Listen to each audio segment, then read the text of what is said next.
And go. Morning, everybody. Loving this new format. I guess it isn't really that different than what I was doing before. But I do like that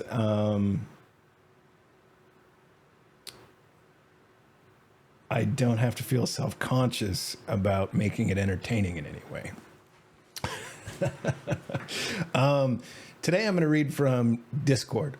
If you think about it, if you really wanted to map out your consciousness so that a synthetic, like a large language model, could do accurate reproduction of how you think about a new topic. So my goal for AI development is to develop sort of a bot that sits alongside me, and you can ask it almost anything, and our answers, even a year from now, that's pushing it. I don't know the lengths of this, but I think there is a way where you can seed so richly a consciousness that the model has no wiggle room but to really zero in and resonate with the source material.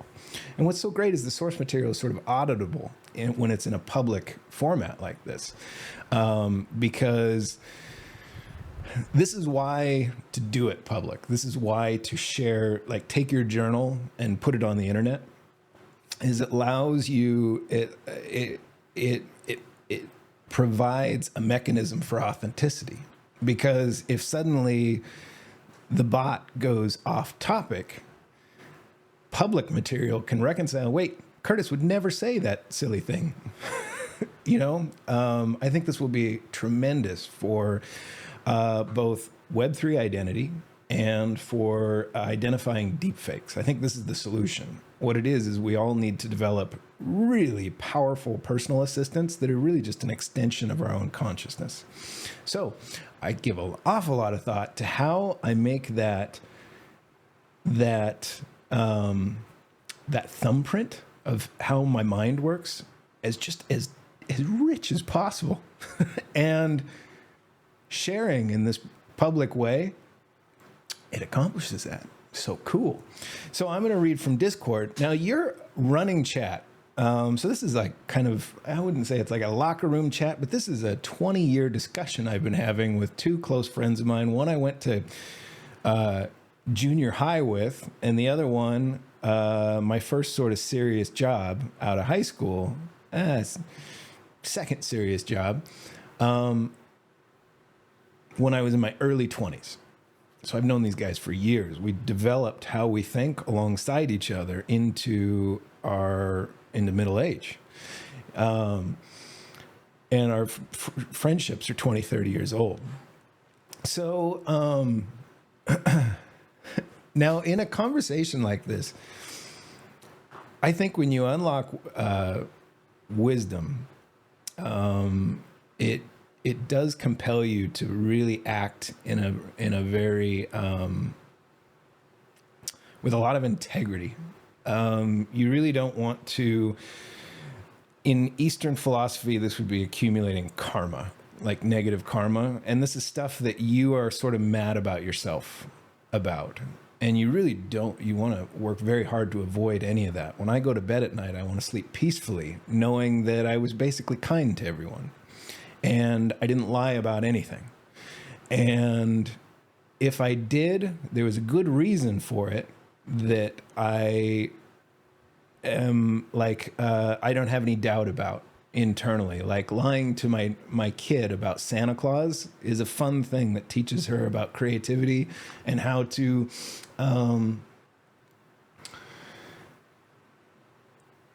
she's reaching that age where kids at school are going to tell her Santa's not real, and she's probably going to come back to me and she's going to say, so-and-so said Santa's not real. I told him. That's baloney. And then I'm probably going to question her. I'm going to say, well, how do you know? And then she's going to have to ask herself, well, that would mean my parents have been lying to me about this Santa Claus character, and they're my most trusted advisors. That is such a valuable thing for development of a rich, critical thinking consciousness. So there are reasons to step outside the line of like holier than thou integrity. Like, that is actually really yucky amongst people that you're trying to share wisdom with. It's so off-putting. So you have to be kind of a rascal. Like, you have to play along. A fun game I play in my conversation with my buddies is sort of modeling out healthy perspective in my view, because it's also very arrogant and shitty of me to assume that or to present that my position is somehow superior to theirs. My position is my position, but I am trying to optimize for what I think is the healthiest position. So it's also okay that I view it through that lens, if you followed that. I just woke up. I need to get a bit more coffee in me, I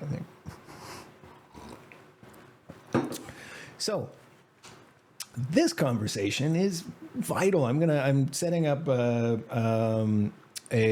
Docker container today so that I can run some open source software that will let me finally harvest all of this. I got years of this.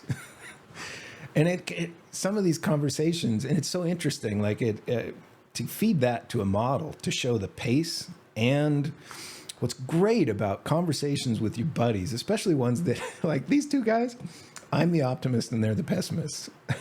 They're the ones that are, that idea is stupid, shut up. And I'm this idea has merit.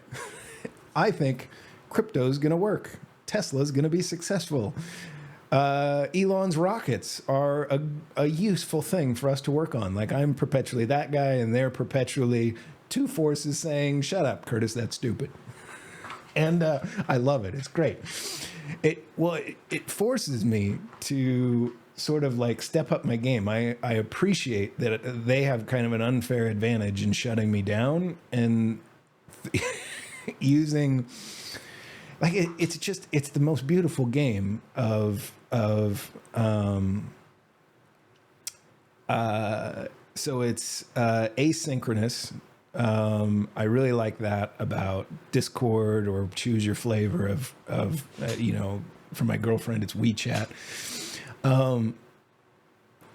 Your conversation with your closest friends and family that are debate partners, that are sparring partners, that's the good stuff, I think. And so that's why I read it here. This is all for state copy. I just had to pick a point because I haven't done this in so long, so I just picked Saturday. So this is everything we talked about since, it looks like, first post is 11 a.m. on Saturday, October 21st, 2023. So I'm going to go through this, and it's going to take a while. We talk. And what I'm doing is I'm seeding that model in a public way where I can actually append thoughts that occurred to me 4 days later to describe thought process and stuff. It's really, I think it's some next level shit in creating a powerful data set that has this public component for specifically key management in Web3 and identity, and for identifying. Somebody can take all of this public sharing that I've done, and if they see a video of me talking like this that's rendered perfectly, where it's indiscernible in quality, like at the pixel level, in full motion, which I think we'll be there in 3 to 5 years. There's this huge problem, this crisis that everybody's like, well, how will we know that anybody is actually saying what they're saying? This is how you do it. This thing, state copy, in my opinion. And you will be able to take a collection of everything I've shared on YouTube, and then if you see a video tomorrow where you're like, that doesn't sound like Curtis, you'll be there'll be a model that will be able to say, you're right. There's a 12% deviation in tone there that does not match that guy. Everything he said before we got perfect deepfakes. I've been trying to, I've set an intention for my subconscious to work this problem for like 3 to 4 years. Because after I felt like decentralized smart contracts got solved for Web3, the next big thing was identity. And so I've been just trying to seed the richest data set ever. And if you think about it, your private keys are your consciousness itself. You can't fake it. And it's publicly verifiable. Such a cool idea. Okay, so I'm going to read this thing out. If there's anything you find useful in it, cool. I love that any of my wisdom collection and sharing, and then sharing with my friends here, and then repeating, and then sort of explaining out might be useful to people. That makes me happy. But if it's not, it's really not for YouTube popularity. I don't care about that. I'm trying to work on a really big software problem. All right, so here we go.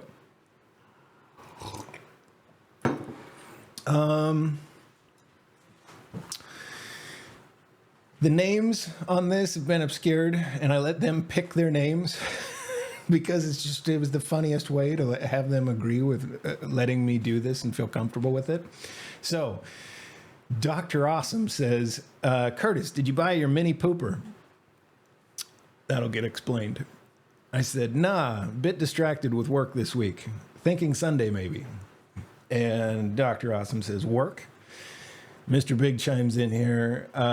What's a mini pooper? A small toilet? I said, Cooper. I used to have a Mini Cooper, and I thought they were fun. Fun little roller skate. I'm kind of at the, I'll get into this later, but I'm at a stage where I sort of budgeted for the next liquidity cycle to start about now. And so I'm at a point where I have to sell at a historic bottom in markets that's just looking for, actually today. And this weekend is when it really, I saw the triggers of China and Japan selling all of their U.S. debt to defend their peg, and that I feel like somehow that is introducing a bunch of liquidity. It made sense to me, and then you couple that with Larry Fink of BlackRock, $7 trillion of assets under management, ETF in progress, getting up on all of, I can't remember what he was on, MSN Money or something like that, or Bloomberg TV, and saying Bitcoin is a flight to quality. Oh my God, this thing is just gonna explode. If you wanted what was it like? If somebody asked me what is a sign for true institutional adoption back in, let's say, 2020, I probably would have said Larry Fink on TV saying Bitcoin is a flight to quality. Might be quite a bit better and more modern solution for gold than gold these days in the digital era we live in.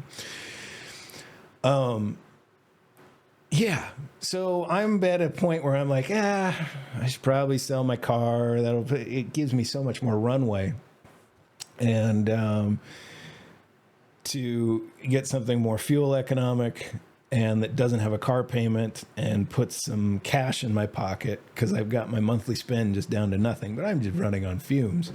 And so, my buddies are they see it as like, I think it's a little bit of grave dancing, like, oh, he's finally broke. No, I play this thing to where I can't lose. That's my strategy, is play it so that I always have way more room than I need. So,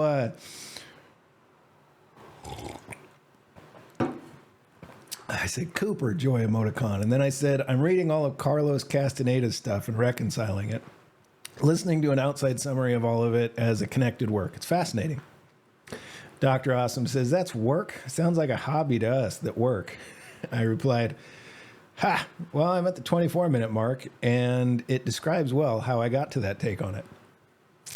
Actually, at the 24-minute mark of this video, I'll link it in the description. It's from some channel called Gimme Some. And it's a guy called Victor Sanchez, Practical Applications of the Work of Carlos Castaneda. Very popular writings amongst the psychedelic community. And my good friend Dr. Awesome, when he was a kid, he says, yeah, I read all that shit in high school when I was more of an idealist. And then I commented after linking the video, I said, weird static image, super insightful interpretation. Yeah, at that 24-minute mark of Victor Sanchez summarizing and sort of providing an outside take that captures well, I think, a lot of a second cognitive system and how you would model that from within your consciousness is a really big idea. And these are people who do it without computer science. I do it with computer science. Yoshibak does it with computer science. This is the shamans of Mexico and Sonoran and Sonora, Mexico, New Mexico, Arizona, like that. The native peoples of that land developed a second cognitive system without understanding anything about software engineering, modern compute, which is just wild to me. It's just wild. And so as I read this, I see it like what Victor Sanchez says Don Juan is saying about shifting the assemblage point is very analogous to the concept I described in yesterday's vlog about a mental image where you consciously shift yourself outside of your ego and you look at it and you watch it. That's stalking. And you set all these practices in your life to remind yourself constantly to view yourself more as like a video game or a movie that you're watching of a character. It allows you to do all that refactoring I was describing, where you can go, well, why did he say that there? Why did he get all upset over that silly thing? And then I can, as he describes it, as a stalker, I can look at my ego behaving in ways that I would like to do differently as I exist in waking consciousness now or tomorrow. And I can do these little refactors. Where I wake up and it's just my default to think in a much healthier way. So this is how I would reconcile that and not take it as ridiculous ramblings of somebody who did too much peyote. So Dr. Awesome says, I read all that shit in high school when I was more of an idealist. And Dr. Awesome says, the image looks like Odo from Deep Space Nine. I replied, I didn't learn it till later. Slow thinker. Joy emoticon. Mr. Big says, the other self. And I linked the teachings of Don Juan, Yaqui Way of Knowledge by Carlos Castaneda. This was posted on YouTube. I think this is the one where Peter Coyote, I like Peter Coyote from, he was from E.T. when we were kids. He's just got a cool voice, and I love when he's the narrator. He also did The Gate of Gates and a whole bunch of work on I Ching, or the Tao Te Ching, and a bunch of stuff that's just cool. Way back in the 80s, he recorded all that, and it's all on YouTube for free. Go check it out with an open mind, a rational open mind. Okay. I said, Dr. Awesome says, are you actually reading the books or just cliff noting it Gen Z style? And I said, I audiobook, and I listen to all of it. Sometimes I rewind. So Mr. Big pipes in, Carlos Castaneda, December 25th, 2025. So first he goes to the Wikipedia page, and what he's looking for, I know because I've studied this man so carefully through our friendship for 20 years, is he's looking for what is my excuse to invalidate this so that I can dismiss it without any knowledge of it. So basically, the way his filter system works is he goes and he hears radical outside thought that doesn't fit my model. And he goes and he finds Wikipedia, and this one says walking shamanism. It says, let me just read it.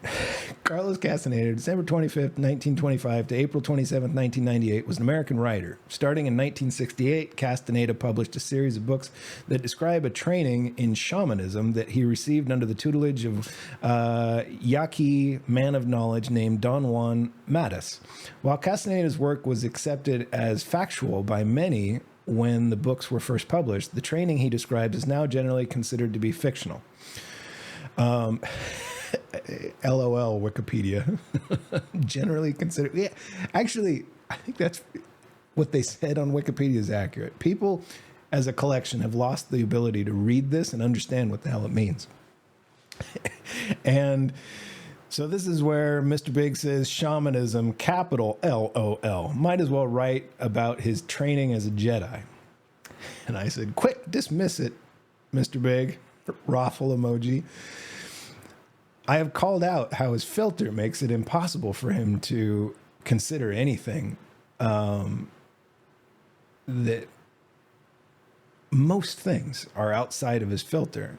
And we've had just massive conversations about filtering and dismissing stuff without any objective consideration.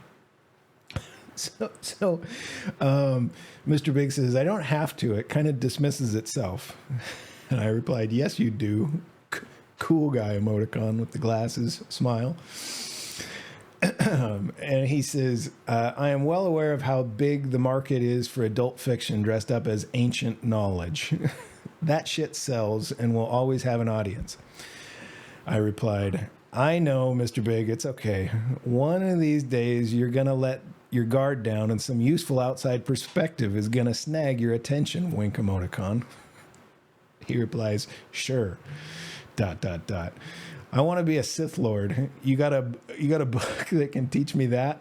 I want to learn how to make realistic lightsaber noises and build my own costume. I replied, sorry, I don't know how to work with the dark side of the Force. Joy emoticon.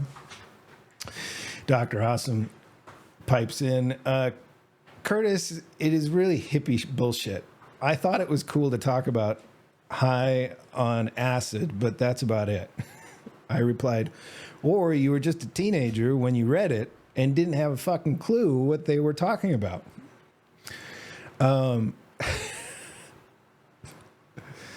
I never would have understood. I never would have understood any of this pre-2020. It takes work and life experience to read a book like that and actually understand. And you really have to model the consciousness of the people who took the time to write it in a serious way and see it as like kind of their life. Carlos Castaneda saw that as his life's work, sort of encapsulating all the teachings that he dedicated. I can't remember how many years of Don Juan's life. I think he says 16 years in one book. He apprenticed under this guy. He dedicated his life to this. And for you to just go, hippie bullshit, it's so insulting. It's just so like, if somebody did that about your whole life's work, it's just so awful. I can't bring myself to do it as a man in his mid-40s with all of my life experience. I'm like, well, what was he trying to explain? And how do I create a model for how he thinks where I can make sense of it as Carlos or as Don Juan? If you can do that, suddenly, you have this manual for how to create a second cognitive system as a human cognitive agency. The way Yoshi Bach sort of alludes to in that conversation on impact theory the other day. Okay.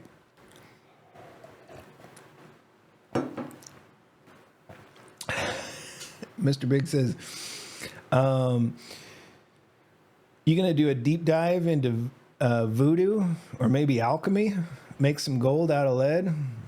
You could become a Reiki practitioner. Possibilities are endless in the magic world. I replied, I don't need to on that one. I think the right lens for voodoo, as with, so replying to his, you're going to do a deep dive into voodoo. I said, I don't need to on that one. I think the right lens for voodoo, as with a lot of that stuff, is hypnosis or suggestion. Suggestion is the API of human consciousness. Couple it with some ritualistic behavior that consolidate intent. If someone develops like a ritualistic behavior where like, I'm going to put this here for this reason, and I'm going to put this here for that reason, and this is how the two relate to each other. If you walk through that in a meditative way, it's self-hypnotic. It's you,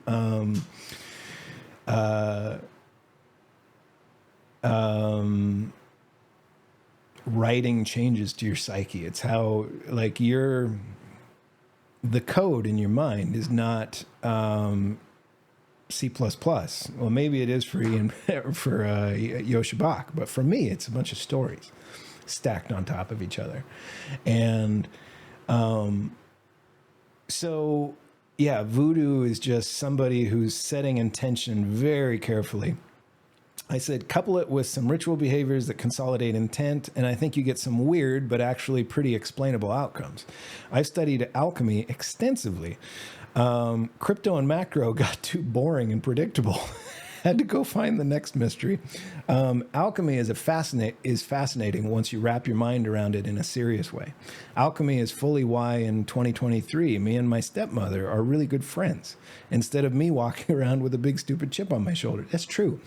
If you go look at alchemy and you just look at it through the lens of self-help, and you look at Stoicism, first understand Stoicism profoundly and how it matured, and then go look at the origins of it.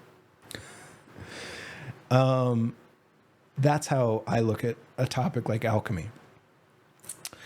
And I said, wisdom is the right lens to understand alchemy, like Stoicism. And Dr. Awesome says, seems like it takes a lot of self-importance to be wise. So he thinks I'm kind of a dick when I talk like this. He thinks this is me being self-important.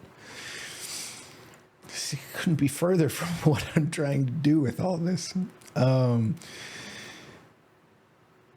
Perception is so important. And state capture allows, it's like I'm using my ego to tell a story. I go on. I replied to that.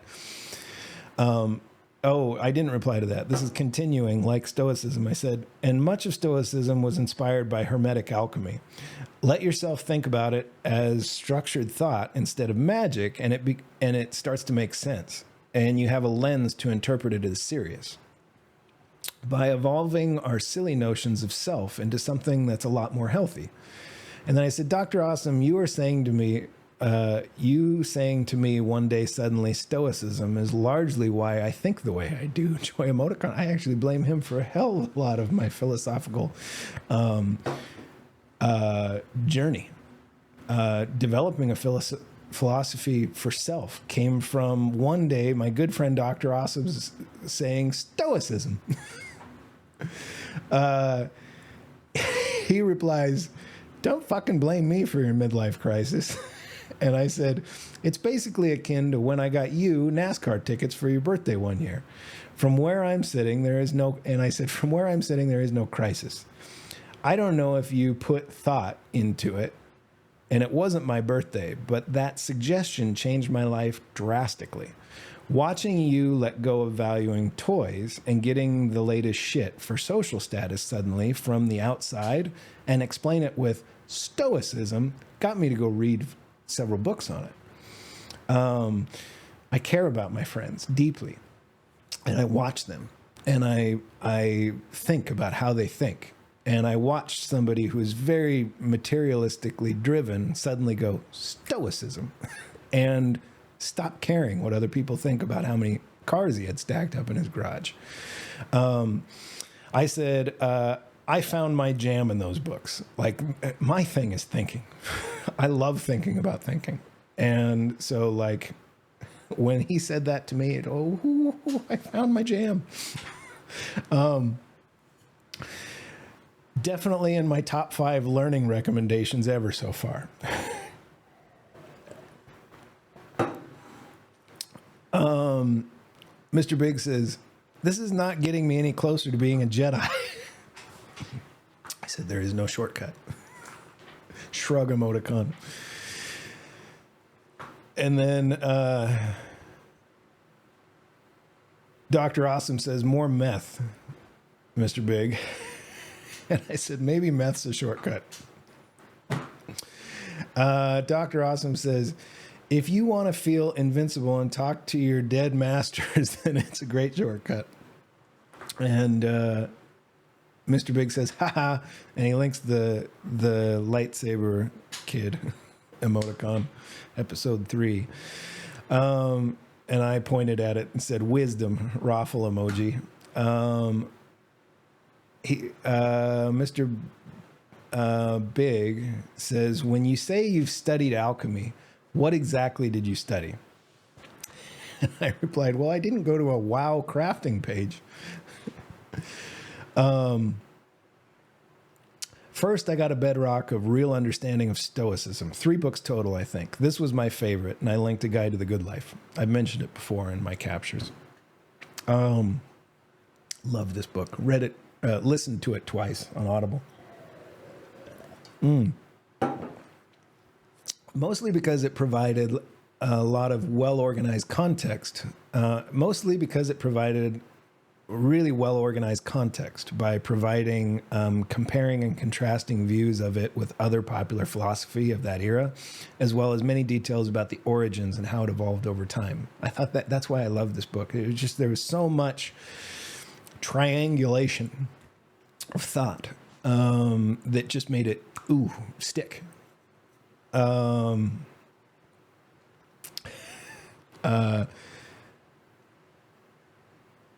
That taught me I didn't know shit about philosophy or ancient Rome and Greece. The sum of my knowledge about Marcus Aurelius before that book was from Gladiator. And that's actually everybody. I mean, it's so rare for anybody to actually know or take serious Marcus Aurelius. He's a character that was alongside, what's his name, playing Maximus in Gladiator. He's so much more than that. Last great emperor of Rome. Man.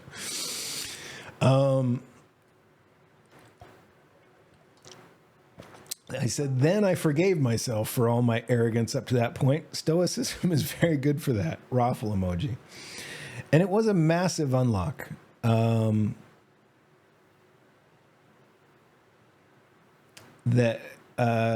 It was a massive unlock. That breakthrough I've mentioned before, that humans in the 20th and 21st century are not as smart as we think we are.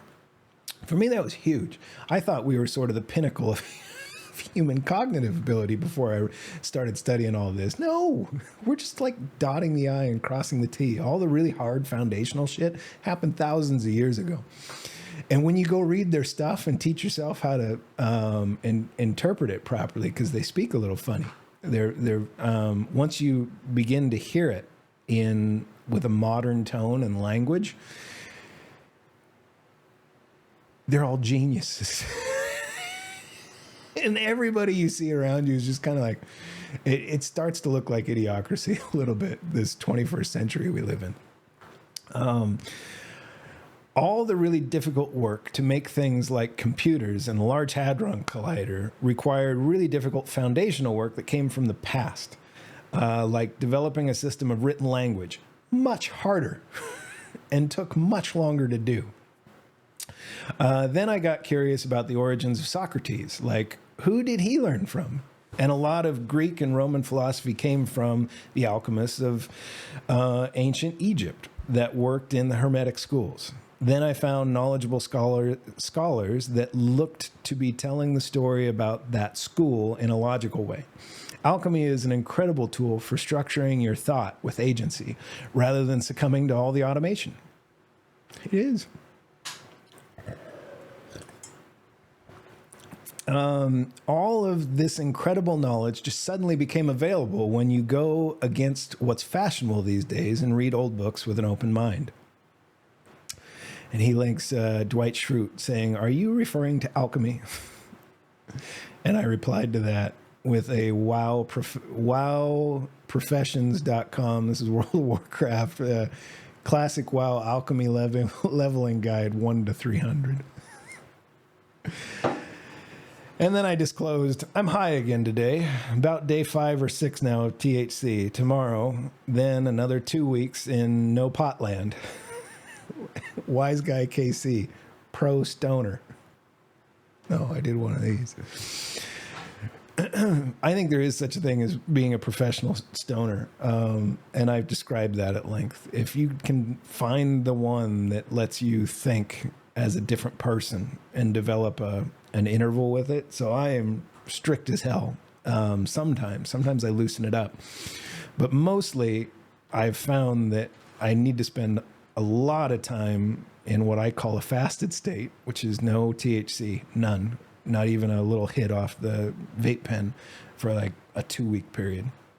And then I go about a week with whatever feels right with THC. Sometimes it's a little bit, sometimes it's a lot of bit. And then stop. And actually developing that discipline around it makes me respect it and think about it in a productive capacity and not just an escape capacity like I used to use alcohol. Okay. Dr. Awesome says, I downloaded a Need for Speed game at the Xbox store because it was $5. I'm bored with RPGs. Man, I fucking suck at driving. Getting old is a bitch. And Mr. Big says, I always sucked at racing games. Can't learn the track. I said, yeah, video games don't worky anymore. I think there's something about middle age where you just reach this point where you can't do the twitchy real-time reaction. It's like in order to hang on to who you are, you delete all of the stuff that lets you play a video game like a 20-year-old can. Okay.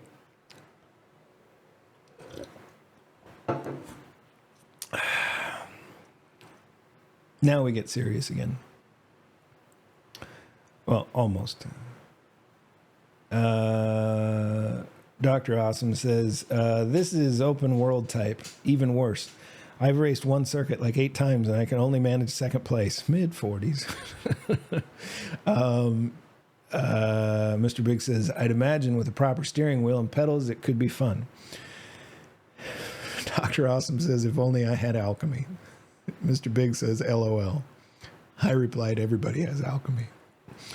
Mr. Big says, the force is with you. It's in everyone. Dr. Awesome links, scientists, after decades of study, conclude we don't have free will. Scientist, after decades of study, concludes we don't have free will. This is Dr. Oh, I just missed Sepulga? I can't remember his name. Hang on. Vlog. I can tell you to hang on. Robert Sapolsky. So I went and found that video. You know, I love these two.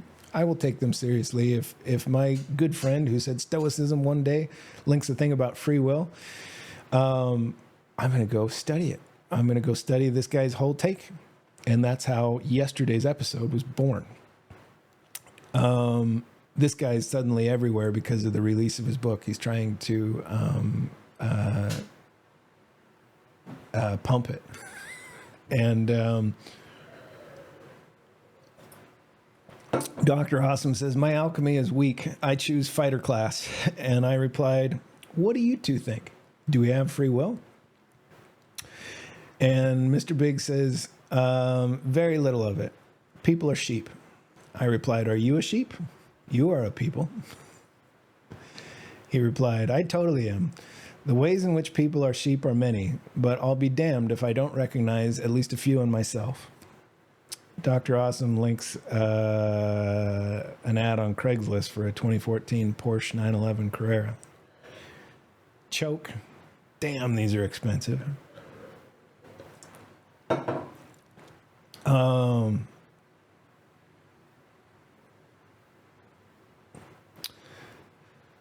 don't want to get distracted by the fact I'm going to go on. He said, God damn, these are expensive. And I filtered out God. That was me being a little bit holier than thou. That was me like, I'm working on myself, paying proper respect to all theism. And the fact that people find that term disrespectful.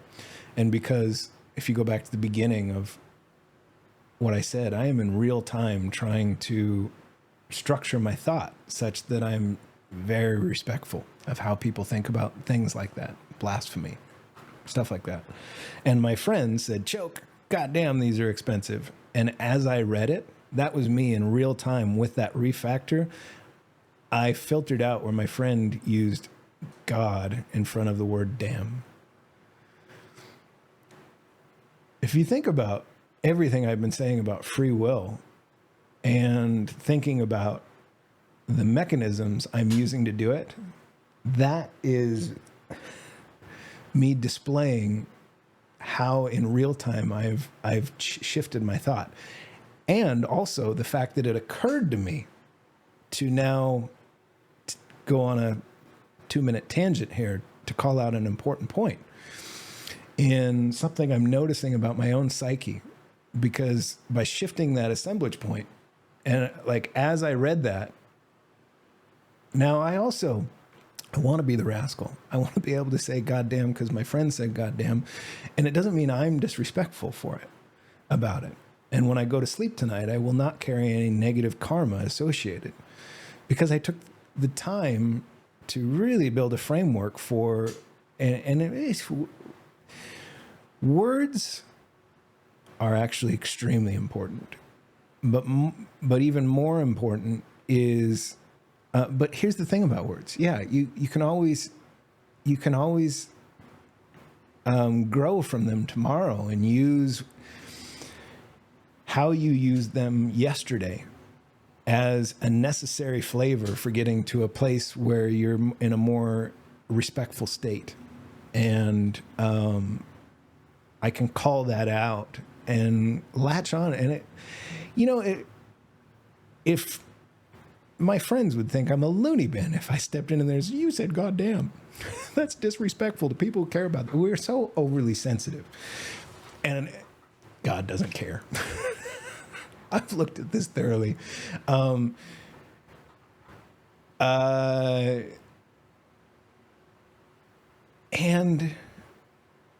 what matters is the lesson about too far on that tangent.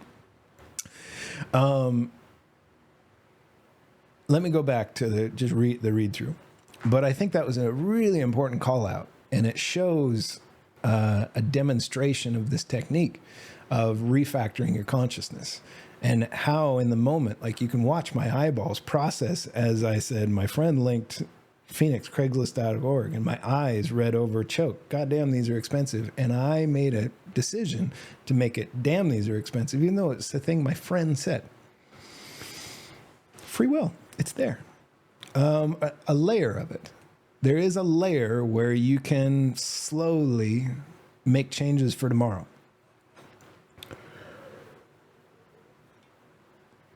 It's kind of like steering a great big ship. Okay. And Mr. Big says, yeah, it's just a Carrera S. And I said, back on the topic, are all things sheep to a degree, you think? How's that work?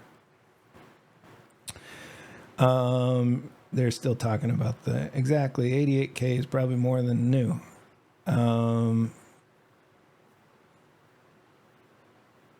Mr. Big says, and now he's responding to me, nature doesn't work on a binary. Everything has quantifiable properties.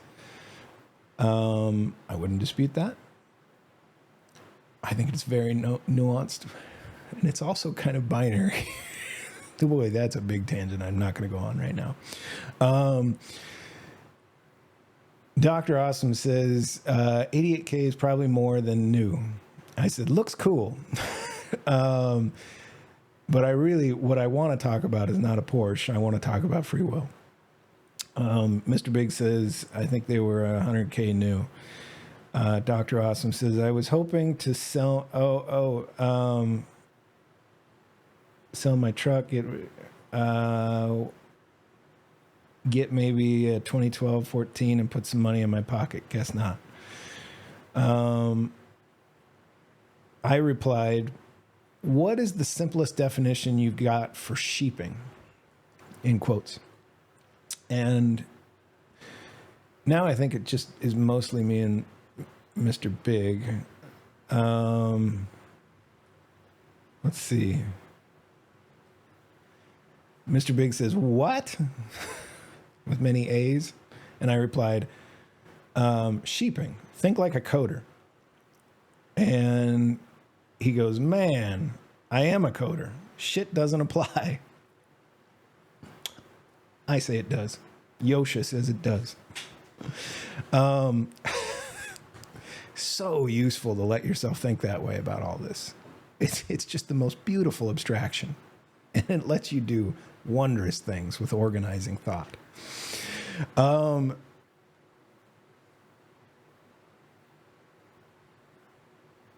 I said, who would you write in algo for how would you write an algorithm for a sheeping process? He says, I wouldn't. Humans aren't computers. Dr. Awesome says, no, not the computer argument. And I replied, everything is a computer unless you believe in magic. Smiley face. This goes on a fun tangent with them. And Mr. Big says, Jeebus, no, it's fucking not. And I replied, because of your faith? Because of your faith, that's not true? He's a card-carrying, Richard Dawkins, God delusion on his bookshelf above his mantle, atheist. I used to be. And his faith does not let him think of himself like a computer because it violates the rule that of atheism that none of this can be explained and it's all magic. And that first principles view of atheism annoys the shit out of him, I think. The assertion that magic sits at the bottom of atheism is like an affront to the whole thing, to a card-carrying member of that church. Okay.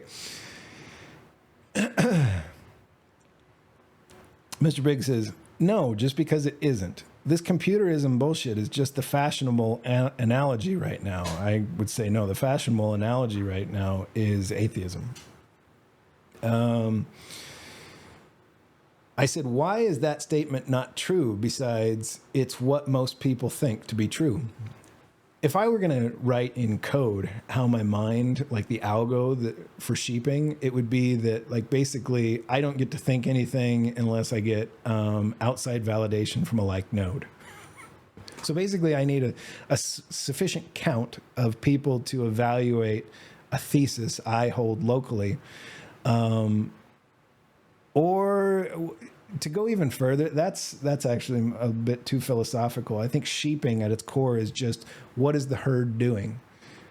What is the greatest collection of nodes? What do they think I should be doing and thinking right now on our network of like cognitive agents? That's how I would write it in code in my mind, and that is how I think about it. So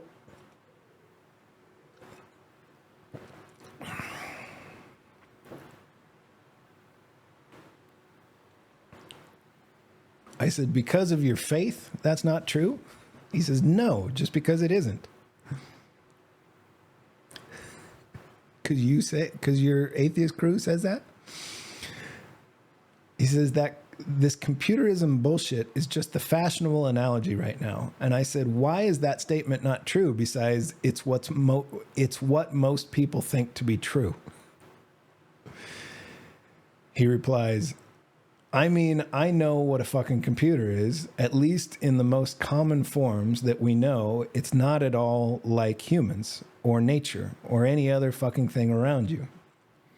I replied, I still like to think there is a path to free will, and it means I need to be able to consider things outside of consensus view.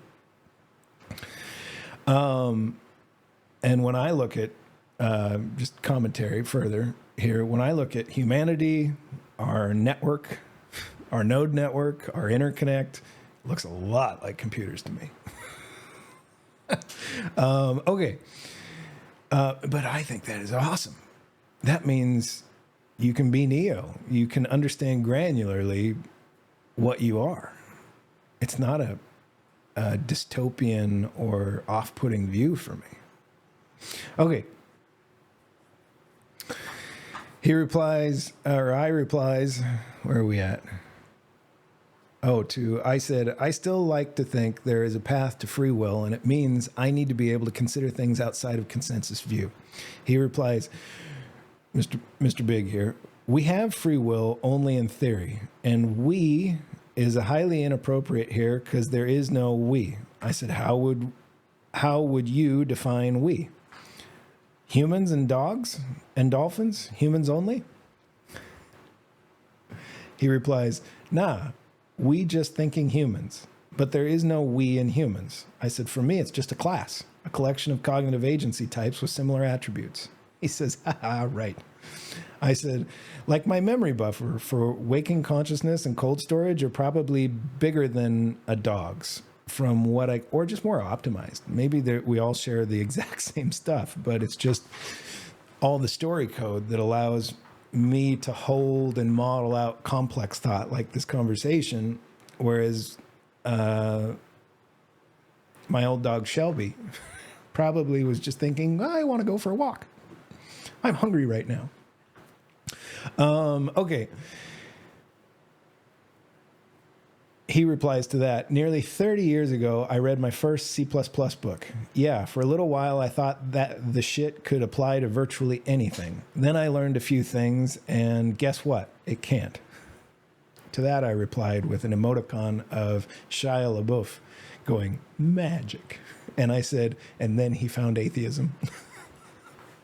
Talk about it, just a derailer of being able to think about anything. Atheism. We get into that heavy now. Mr. Big says, seriously, stop with the computer analogies. It is so laughable. It shits on so many scientific disciplines. No, it doesn't.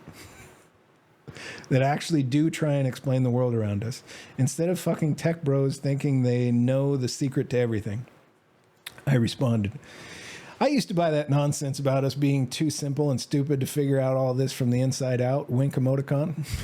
He says, what thing? There is no thing to figure out. I replied, the universe, myself, and not self, and how the two correlate. How the two are correlated.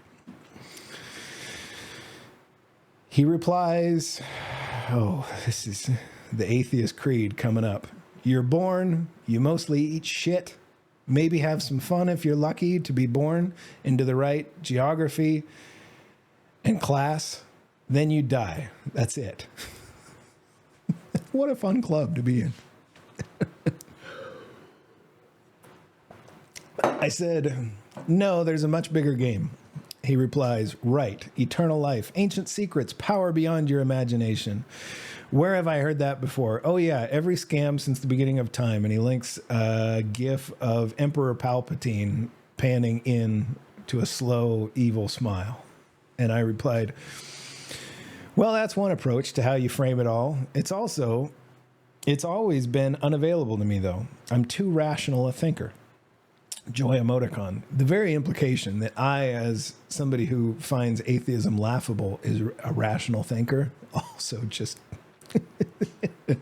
as a debate partner, really. Now so he links a gif of Randy from South Park saying, "Oh, is that so?" He says, "Take no offense to this, but from where I'm sitting, you're enjoying all manner of irrational thought." I replied, "Yeah, I'm still the guy that spent countless hours arguing definitions of agnosticism and atheism and how they relate to each other with you in our early 20s. I can never abandon rationality in how I think about everything. I've decided it's a feature, not a bug of my character." He replies, "Well, if you do actually think atheism is magic,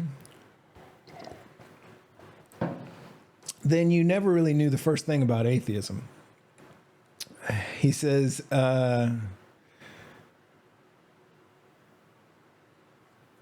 further, "Again, I do not mean to insult you. This is cool. This is wisdom in my friend. And this is getting to your middle age. Like, he cares about me too, and he doesn't want to insult me." He's saying again, and I appreciate that. That's cool. That is growth. He says, "I don't mean to insult you, but it's such a kick in the balls to even have this conversation in 2023 with someone that used to be in the rational camp. It's such a regression." No, it's an evolution, my friend. It's such a regression from how things should be. Okay, so now I took the time to draft a very long form response. I'm going to read all this too.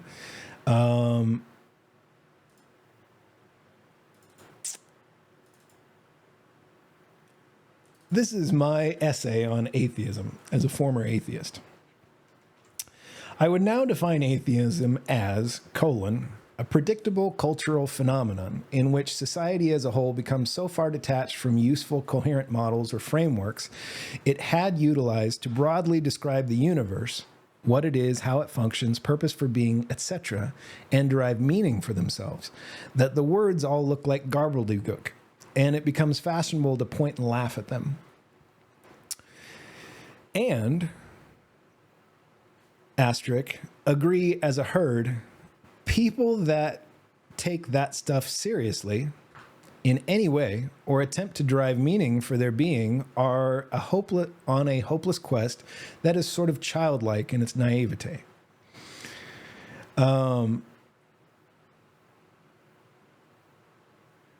Naivety.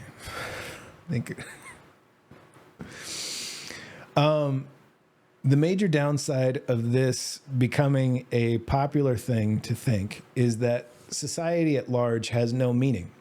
Everyone retreats inwardly and adopts a philosophy of life very much like you laid out there. You're born, you mostly eat shit, maybe have some fun if you're lucky to be born into the right geography and class, then you die. That's it. The problem with this view is that without shared concepts of purpose and meaning, society largely crumbles. If you are truly convinced that your existence is accidental and something to be endured while being satiated with relative comfort and some fun vacations now and then, strictly because random chance somehow chose that it should favor you in that way, you cannot evolve. You are doomed to a do-over. Reincarnation starts to make a lot of sense through that lens. If you are trying to evolve cognitive agency, you wouldn't throw the baby out with the bathwater, so to speak. You'd keep a part of memory of what that agency learned and let it try again another time until it figured out a way to refactor itself into a more healthy thinking thing. Like the whole story of it. In one argument I recall on the subject, you made an argument for atheism over agnosticism. In one conversation I recall on the subject, you made an argument. This was when we were about probably like in our mid to late 20s. Out at happy hour, probably 4 or 5 beers in. He made an argument for atheism over agnosticism. And I think the crux of the argument was this. I argued that agnosticism was more rational because I could not prove that there was no God. atheism, in its insistence there was no God, seemed to be guilty of the same sin in its adamant insistence that I accept an unproven claim, an unprovable claim. For me, it required faith to accept there was no God. At that time in life, admittedly, it required quite a bit less faith. Joy emoticon. And Mr. Big pushed back with that I was ignoring that atheism's verbal definition was without faith, and that it was describing the same concept, perhaps more elegantly. I said, Curtis and Mr. Big in their 20s, nerds. Happy hour discussing, defining atheism and agnosticism, but that's who I am. I like it. It progressed to this, which is I love. I said, I think I eventually capitulated and accepted your reasoning on that and described myself as an atheist for years. Stoicism changed everything, though. It gave me a Rosetta Stone for actually studying the old models for understanding the universe and self in a scholarly way. I discovered a whole massive heap of useful, productive, and deeply coherent thought there. And when I couple it with understanding of modern compute, I end up with a model I can hold in my mind that lets me unlock faith. Because it turns out faith means something completely different than I thought it did. I thought you could define faith most of my life as blind acceptance of someone else's pretty wacky sounding ideas. I could clean that up some, but I actually think it's pretty true to how I define faith internally. My whole life, up until about 42. It turns out that's totally wrong. Faith is when the wacky sounding ideas in your head is your own. And you construct it so meticulously that you can test it like a mathematical proof and no longer require outside validation as a sheep might to be confident in its accuracy. This is the true definition of faith. You're confident that you have thought something through fully and you've landed on the right answer. And you are so confident in your findings and methodology that you're okay with all the other sheep or the other like cognitive agents thinking you are a bit loony. That's faith. Now, you can choose to take all of that as more evidence Curtis has totally lost his shit, or that he loves to hear himself talk and thinks he's smarter than everyone, or you can take it as it was intended, something Curtis took the time to write out thoughtfully for a couple guys he sees as brothers, more akin to family.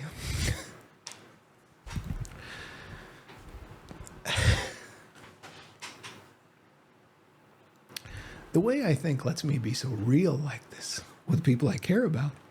I think it's beautiful. And he did it because he cares about them authentically and would like for them to have more from this experience than eating shit comfortably, than dying, all for no particularly good reason at all. Joy emoticon.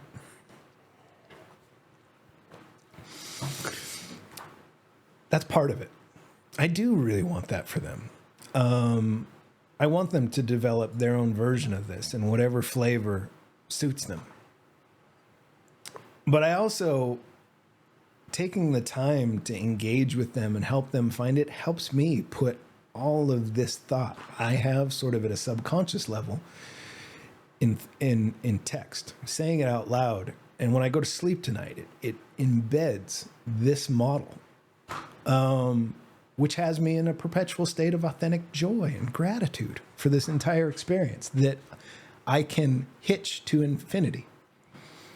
I need to build a long game for my character, like Yoshibak's doing. This is my version of it. Okay. So at that point, I pasted it into Discord. It converted it to a text document because I exceeded the context or the prompt threshold for their interface.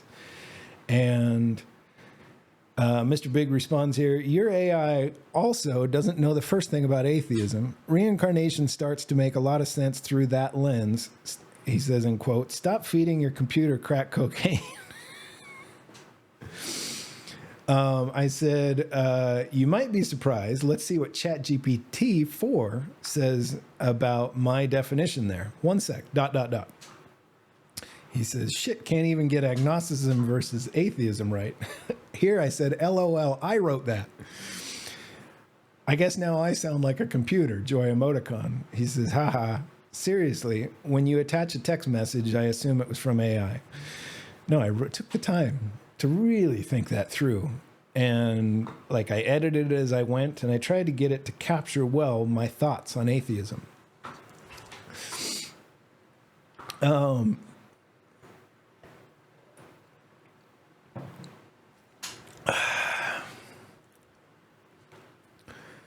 I had some internet troubles. For some reason, Discord was working. I said, LOL, no, I wrote so damn much. I hit the prompt limit of Discord, raffle emoji.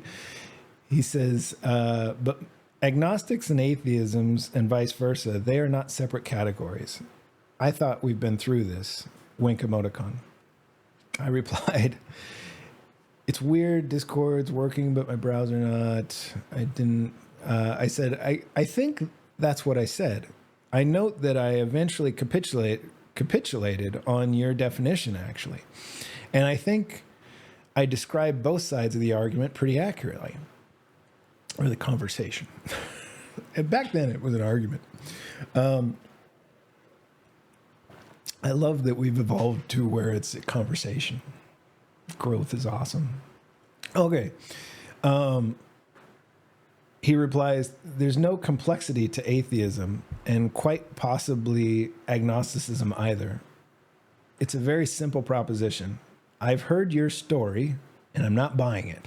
That's it.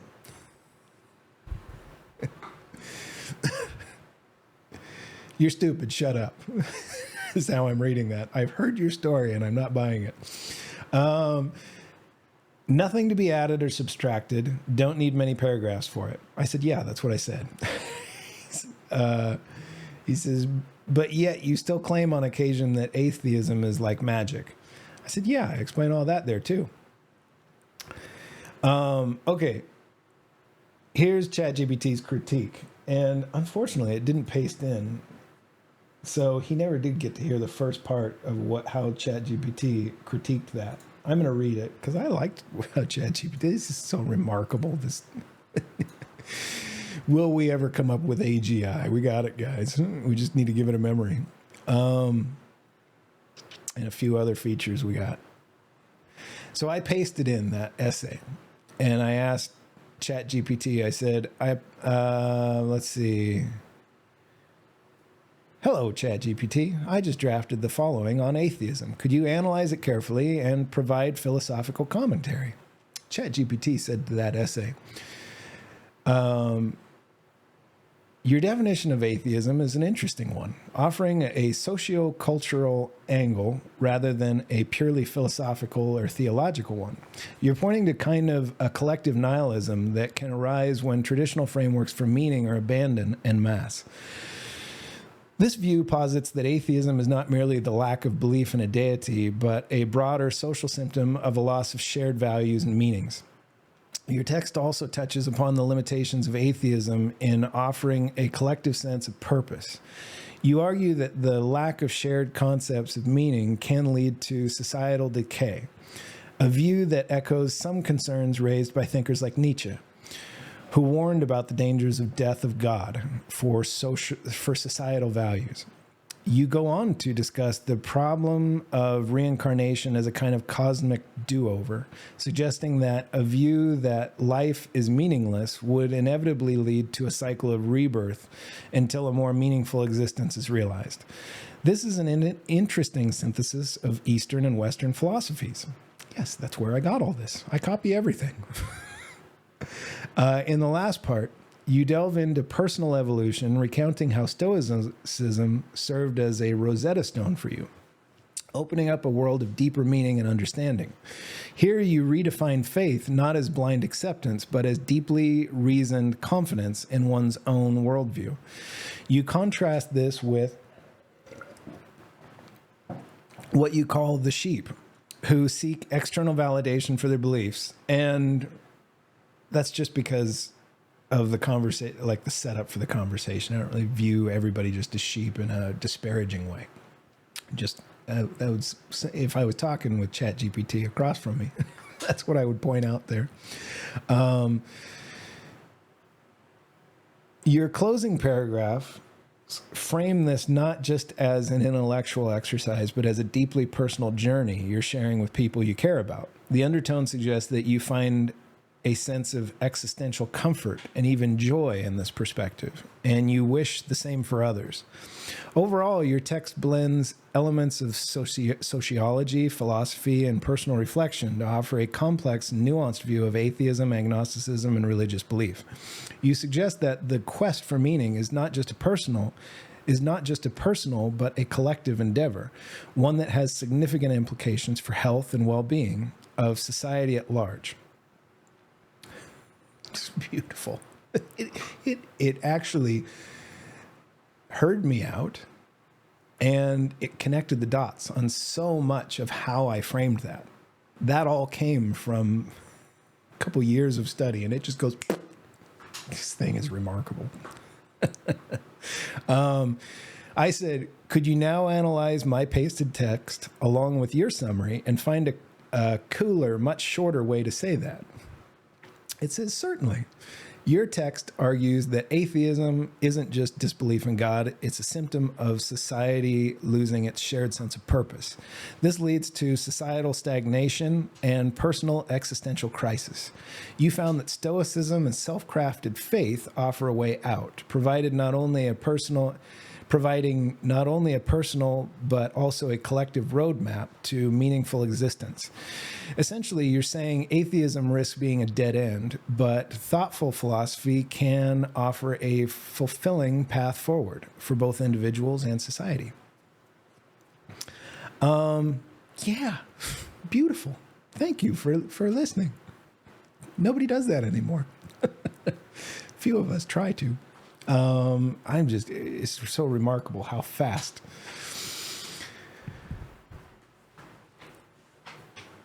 this thing can crunch complex philosophy. This cognitive agency. Okay, so going back to Discord. So he never heard the first one. He only heard the follow-up summary, and he says, it's basically just parroted back what you gave it. I said, not the first one, and in the second, I asked it to. The first one demonstrates a deep grasp of the rich nuance of everything I had to say, and it properly identifies gobs of the influences I used to frame that definition. I didn't mention nihilism or Nietzsche. It connected those dots entirely on its own. That's not parroting. It demonstrates deep philosophical understanding of my sort of course outline. He replies, atheism is reality. Everything else is just adult fiction for when you're too bored or scared of reality. Now, I'm stoned again here, and now I'm playing a little bit with my friend. I said, atheism is a nihilistic death cult, at least as dangerous as any of the other theistic belief systems. And I don't actually think theistic belief systems are dangerous. I think they're misunderstood. And they're twisted into a lot of unhealthy behaviors, and they're inappropriately judged by atheists and competing teams for how to describe all this stuff. I have profound respect for all of them. They all provide context for each other. And I include atheism in that because I just see atheism as just another religion to me. It's all getting at how do I model what's this for, how's it work, who made it, who made us, all of those things. It just provides the dumbest explanation, I think. Okay. And 42 years, I was an atheist the whole time. I believe that's why I can be so, the only one I'm really aggressively sort of, and that's for a purpose, because inside myself, it's how I wrestled freedom from that dead end, is I let myself look at it and laugh at it. And I'm trying to help my friend do the same. So I said, atheism is a nihilistic death cult, at least as dangerous as any of the other theistic belief systems. Your life is meaningless and nothing matters. Trust us. And its marketing approach is the most insidiously effective in my view. This isn't a cult. It's for super smart people.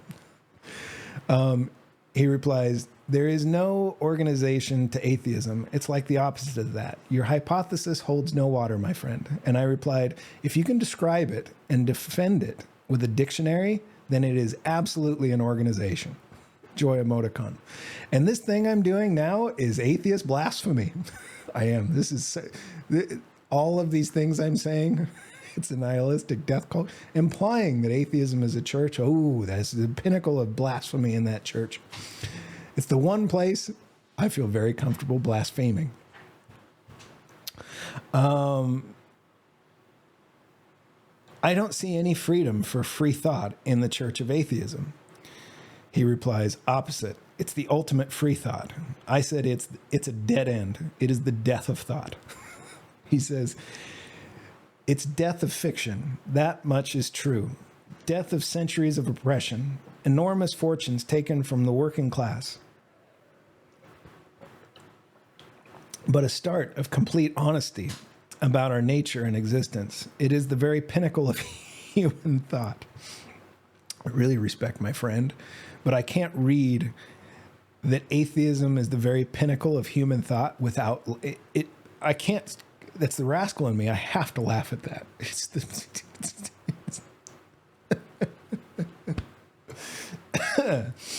All right.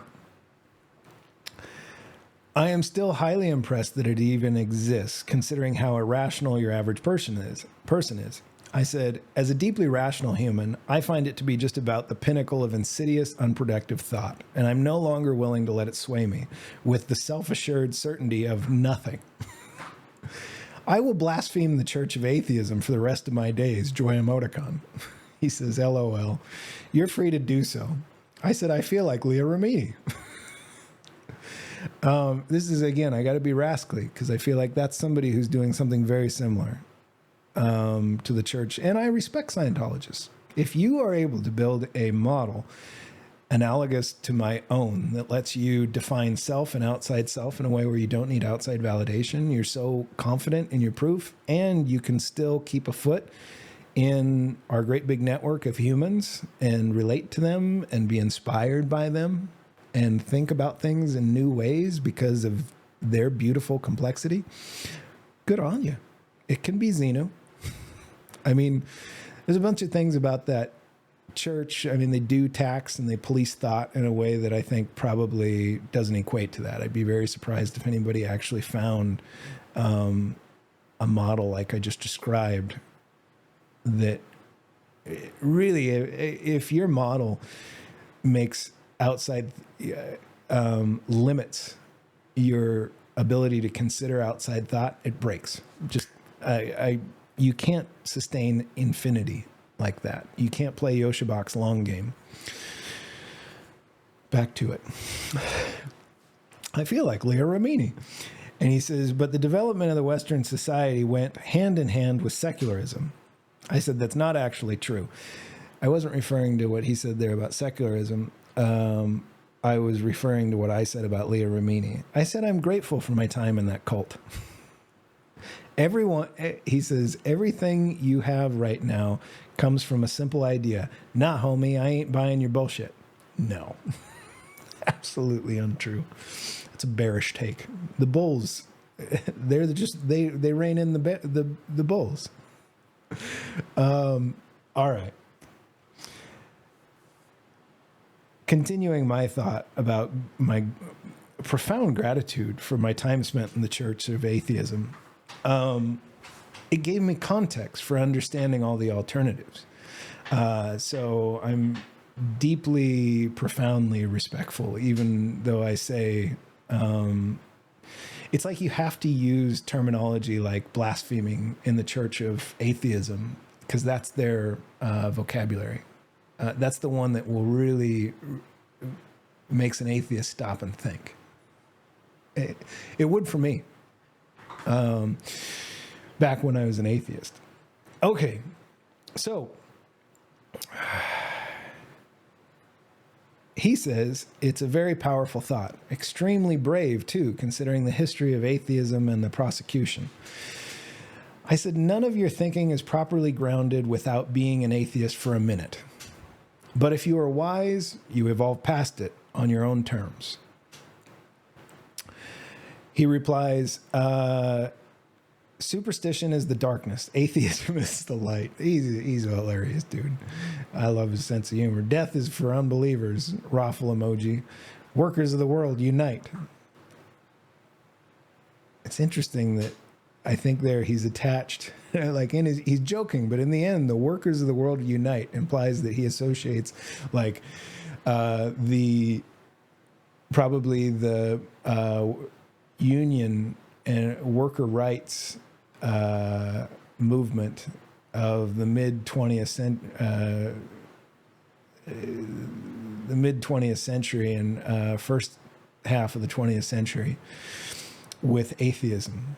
I said, now I can see it for what it is. Just another church without any sense of community and a premise every bit as ridiculous as Scientology, though admittedly, far less imaginative. I don't disparage any theism if it gets you where you're supposed to get.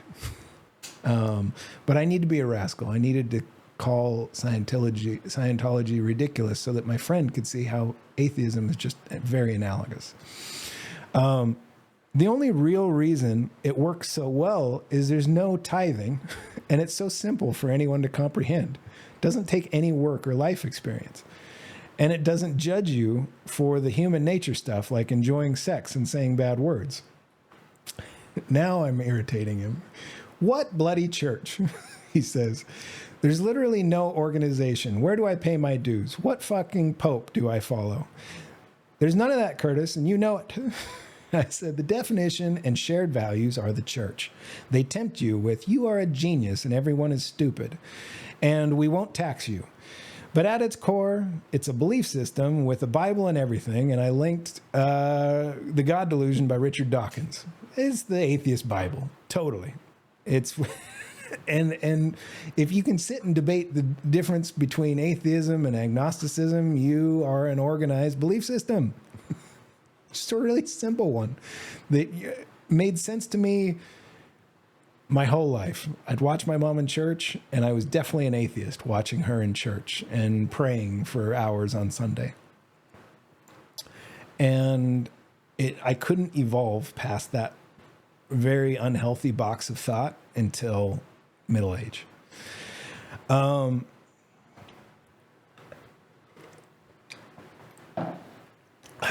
He says, you like the occult and mysticism now. I guess that's fine, but atheism ain't no church nor cult. He says, so drinking, after I linked the God Delusion, he says, so drinking water is a church now? I said, no. Shared systems of belief where people feel entitled to tell you your interpretation of it is wrong. That is a church. He says, false equivalency is a common fallacy. I said, you keep saying that, and every time I'm going to push back with maybe there's nothing false about my equivocation, Joy Emoticon. He says, maybe. World doesn't work on maybes. Maybe I'm a Jedi. Maybe I have a lightsaber. Maybe you're just bored with reality. Idle hands are the devil's tools. You make the claim, you got to prove it, and you're failing on that front hard. I blame your right-wing podcast for this atheist rhetoric. You fell in with a bad crowd. Wink emoticon. I'm going to pause there. I got to pee. T. And we're back. I feel much better now. I've been sitting here for a while, rambling on. Oh, microphone. That'll help. All right. This is a good one. I want to finish the whole thing. I will, disclaimer, right here, the conversation meanders into how I think about global, macro, the global economy as we go through a fourth turning. I cover a lot of some of my thoughts around crypto and all that. And for state capture, I need to authentically share it. But again, there's no recommendation in all of this. Please see all of the disclaimers and disclosures associated with State Copy Podcast. This is for capturing how I think. Like when I say something, I'm not shilling a bag. This is how I play the game and make it to where I can I can think professionally. I can learn professionally forever. It means I have to play this little, I call it the AH game, auction house game. So it's worldwide. I'm stepping outside. I'm shifting the assemblage point to where I'm playing the character Curtis Cobb going about his life, and I want to make sure that I can go get my epic riding mount in World of Warcraft. So I got to play the auction house. I got to sell first aid manuals as I'm leveling, get a little extra cash, get my level 40 riding or whatever it was. I don't know. I'm trying to go way back in the memory and give an analogy that will resonate, because I know a lot of people in my age bracket sort of can relate to that. And I'm going to learn like how to sell goods on the auction house. And while my friend's out farming skins somewhere for hours and hours and hours, I'm going to make that 10 seconds on just understanding well how to position my assets and understand the auction house, which is how I think of all of Wall Street markets, crypto. It's all just the AH. So I'm going to talk about that here because my buddies shift into talking about domestic politics and thinking that it's anything more than a TV show. And so that means we have to, we kind of get sidetracked. Important context I thought was appropriate to deliver here. Okay. Back to atheism, wrapping up that.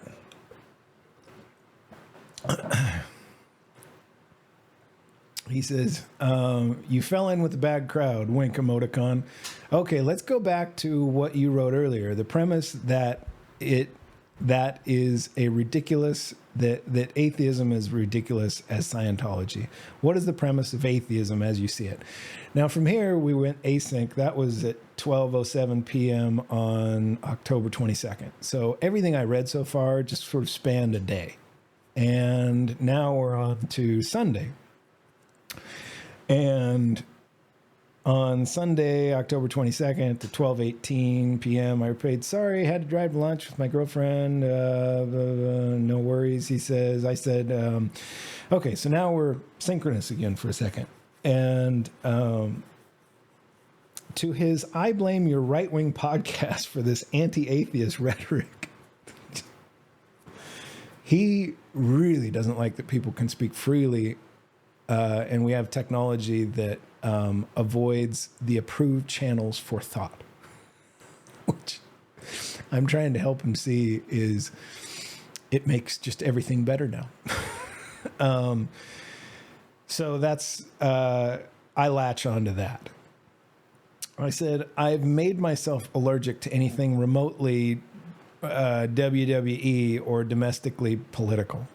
Might as well be watching Desperate Housewives, raffle emoji. I do feel compelled to point out here, though, another fun fact about your church. It does more thought policing than Scientology. Imagine banning half of all news and thought contributors because they find Trump about slightly less unintelligible than Maxine Waters, joy emoticon.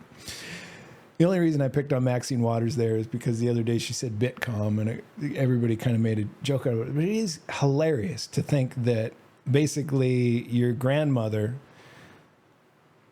was elected by a popularity contest, not unlike class president in high school, to a position where she gets to vote on regulation for modern finance. And by saying Bitcom, I can say as somebody with 20 years of software experience in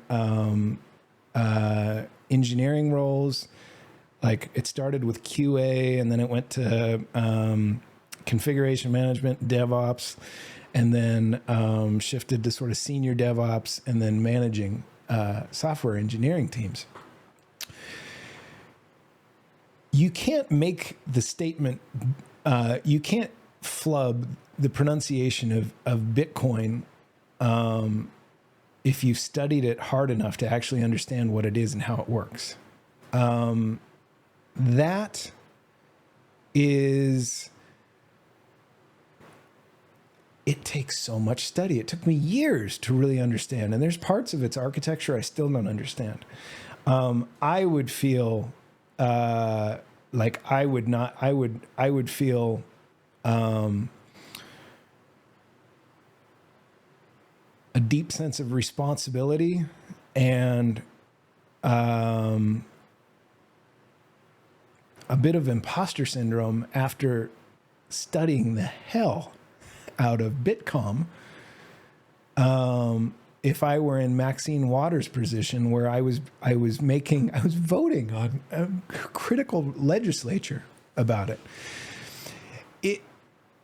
This is why I see all of Washington, D.C. as just a ridiculous TV show. That is so silly that we would let, I look at my parents and how they struggle with things like two-factor authentication. And then I see somebody like Maxine Waters. Like, my parents wouldn't flub the pronunciation of Bitcoin. They wouldn't say Bitcom. And then I realized that she was just elected there by a popularity contest. And her constituency is people in her generation who want their they picked her because they thought she had their would best represent them when stacked against whoever competed against her in her local jurisdiction for that race, that Senate seat or House. I'm not sure. I can't even remember which one she is. I really don't pay attention to any of that shit. It's so silly. But the fact that all of us don't just start ignoring it is it like that's all I'm going to say about that. Off script here. He says, but you got to admit, the crypto world is decidedly right-wing-ish. So is Rogan, Lex, Weinstein Brothers, and that whole IDW plague, he says. What's IDW? Oh, the intellectual dark web. To that I replied, does that say something about crypto or something about leftists? Joy emoticon. I mean, I used to be a leftist. Back before I could see how trivial the whole thing was, that was the team I was on. It used to be like me and Mr. Big against Dr. Awesome, because he was always a rightist. It's so beautiful here. Like, some of his call outs, I can see such like self-reflection and sober, like I'm going to call him out here in a sec. So, Mr. Big here is still very much in team sports. Any of that is worth taking seriously. Does that say something about crypto or something about leftists? Joy emoticon. He says, both? ? I don't know. I said, ha, good answer. He says, anything you say, anything you say says something about something. I said, food just arrived, be a minute. Okay, so they start talking for a second. Dr. Awesome pipes back in here. He says, the intellectual dark web, IDW, is a term used to describe some commentators who oppose identity politics, political correctness, and cancel culture in higher education and the news media within Western countries. And there's a bracket 1, bracket 2. So I think he probably got that from Wikipedia. And he says, what is wrong with being against those philosophies? I think that's a really, like, the way he did that was non-confrontational. It took a bunch of wisdom for his friend, Mr. Big, and it showed, and so I followed up with that. I said, nothing. They are for free thought and against team sports and thinking. Mr. Big says, by creating their own group think. Yeah, that'll do it. / roll eyes. I replied, like the left or the right thinking crypto has anything to do with their silly shit show bickering match. And he says, but I continue that thought, so I'm gonna come back to what he said about IDW. I said crypto is about to disrupt a whole fucking bunch of fat incumbents. It's really genius how central bankers managed to get the left to think collectively that crypto is a Republican thing. Crypto is open source software akin to Linux. It'll buy them some time, is all. Mr. Big said above that, he said, the IDW is a rightish wing hole of intellectual despair that welcomes every kind of pseudoscience known to mankind. They're only against cancel culture because they don't want to be described or criticized by their insane views. I mean, just look at Jordan Peterson. That old junkie is their poster boy, isn't he? Then he goes on to say, it's not a Republican thing, it's a right-wing thing. Just by the nature of being a financial thing, Republicans are lost in space. Not even right-wing anymore. They're just Trumpers. And this is where I see growth in my friend that I really respect. So Dr. Awesome, who voted for Trump both times, and I argued in my mid-20s, passionate ways where we kind of stormed off. I'm not coming back here for a week, you jerk, over Iraq war. Me thinking we should definitely not do that. Him going, yeah, we got to go do that. Now, here I hear him say to our friend, Mr. Big, he says, some of them are definitely crazier than others. He's taken a sober view of the right wing, the party that he voted with, and go, man, a bunch of them are pretty nutty. Oh, if we could all just do that.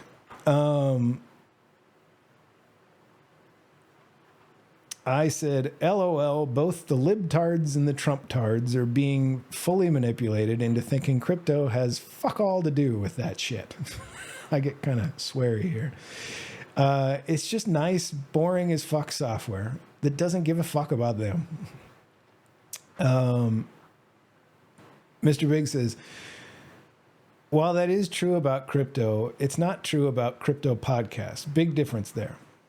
And I replied, on that topic, this is where I kind of veer off, because I've been watching markets and I anticipated kind of by, again, how I saw like the Chinese yuan versus the dollar bouncing against support, where you can tell the Communist Party of China was selling U.S. treasuries to defend their currency. Somehow that creates a bunch of liquidity. And I'm like, oh, we're about to see, now shit's about to happen. And this is before the God candle that everybody's talking about in Bitcoin that happened over the last like 24 hours. Or basically Sunday night till now. Like this is us talking at 1 o'clock. I'm looking at that and I'm looking at the move index on the bond volatility. And I'm just going, oh, shit's getting, crypto's about to light up. Because all the people who understand this stuff, like they're just sitting, waiting to buy. We're waiting as a collection to go risk on again and for liquidity to show up. And then when it does, ooh, it's going to be fun. That's my thesis. Anyways, on that topic, this is the last time I'm going to talk about crypto here, I think. I'm not really into obsessing over it anymore, and I don't feel nearly as well informed as I was even a year ago on it. I will say I still expect Solana to do extraordinarily well, more conviction than ever, which is largely why I don't feel the need to obsess over it anymore. I told you guys $16 SOL was a safe bottom price for back at the beginning of the year. That was after the dust settled on FTX, all the forced sellers left, all the tourists left. I'm like, okay. And then we recovered 100% up to $16. I'm like, okay, now I can tell my buddies who think all this crypto stuff is ridiculous. Okay. Because I'd love for them to get to join the ride instead of showing up when it's at $500 and saying, is it going to keep going? Well, I don't know at that point. But the way I model it, when I compare it with past cycles, gets to this. I said, I told you guys $16 Sol was a safe bottom price for you back at the beginning of the year. And now at $29, I'm going to say this is also probably also be in hindsight an enviable historical low. I'll talk about it with you guys again if you ever want to, but I won't be nearly as well educated next time. Best go ask somebody paying attention. Joy emoticon. My conservative price target for Sol is 900 plus by November 2025, and render RNDR is $50. Do that with you will. Do with that what you will. Shaka symbol. And Mr. Big says, those are some bold predictions. And he lists from, if you can, dodgeball. That's a bold strategy, Cotton. Let's see if it plays off, emoticon. It isn't even what we talked about. I think you're feeding yourself a steady diet of that poorly defined ideology on YouTube that makes you say things like atheism is a cult, in quotes. I said, I guess if you haven't been watching it so close, shrug, smile, wink. Oh, I watched this close. From 2017 to about mid 22. Oh, I studied every damn thing I could find. And now I just don't. I don't think I'll have to anymore. And I only did it so that I could sort of fund what I really want to do, which is learn forever and not be told I got to be somewhere at a certain time.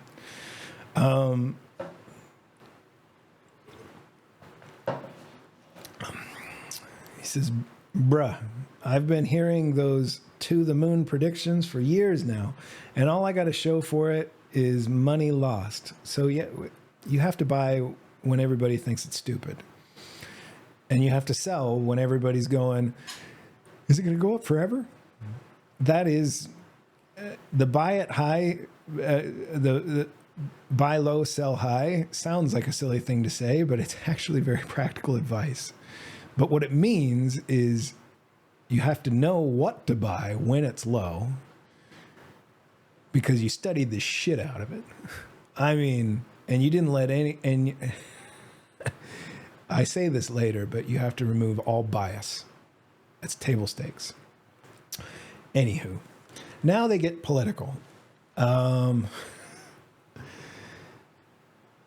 He links here, this is 1:34 p.m. that day. Fact checkers, the Bush and Trump tax cuts added $10 trillion to our national debt. It's some article from factkeepers.com, whatever that is.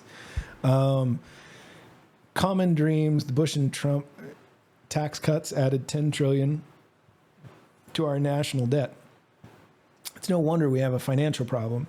He says, 1% mafia represent.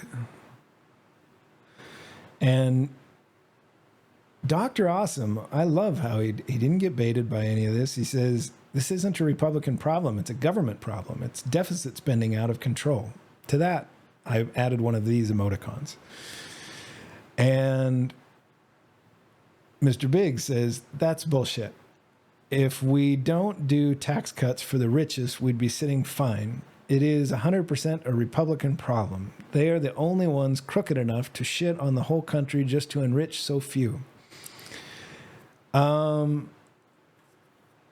Awesome comes back with, well, if you look at deficit spending for Biden and Obama, it's just as egregious. That is a sober, and that was the right way. Like he didn't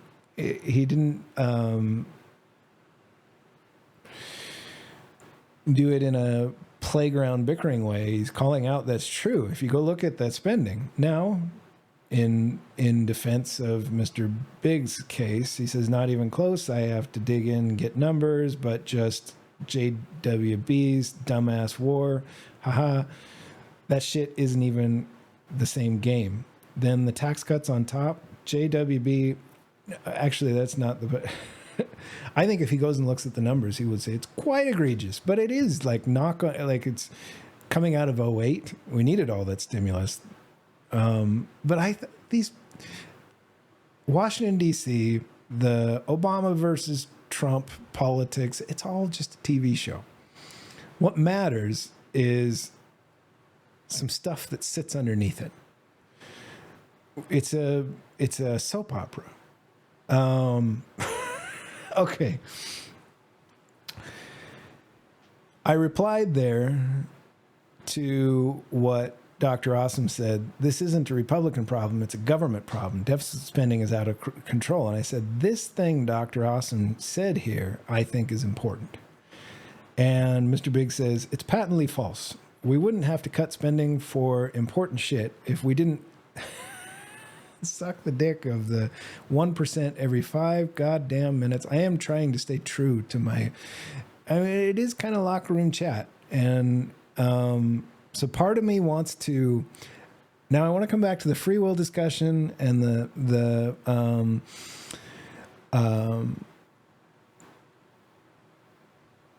conscious, real-time, thoughtful care about words that come out of your mouth. Me just saying all of those words right there, like I felt a compulsion to almost like filter them for my friend. I wanted to read it. We wouldn't have to cut spending for important shit if we didn't worship the 1% every 5 damn minutes. Instead, I read it as he wrote it because I also feel compelled to do that. You see? There's something to this thing I'm describing. Or, keep the damn army at home for just a little bit, and then I'm going to completely filter the next thing he said.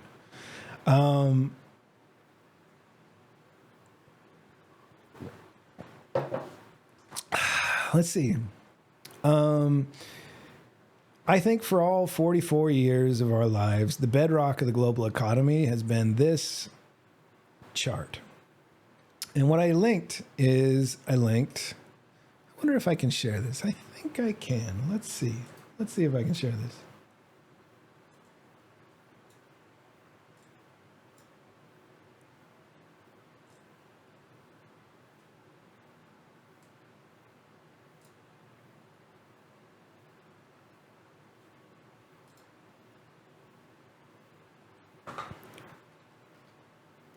I got to zoom in on it a bit. No, I don't. Okay, let's see. Now, in real time, vlogging, left monitor.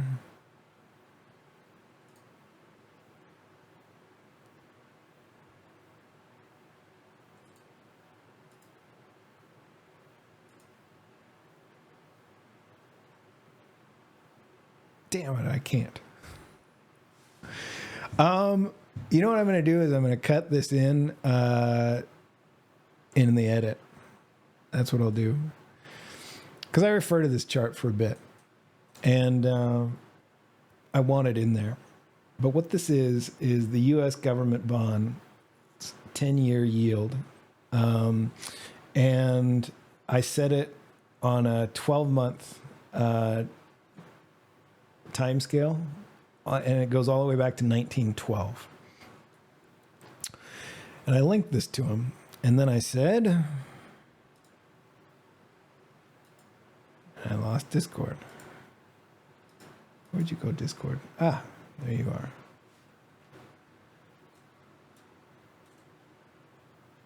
I linked it, and I said, I think for all 44 plus years of our lives, the bedrock of the global economy has been this chart. But it's an inverse chart that represents America's credit rating outside of America.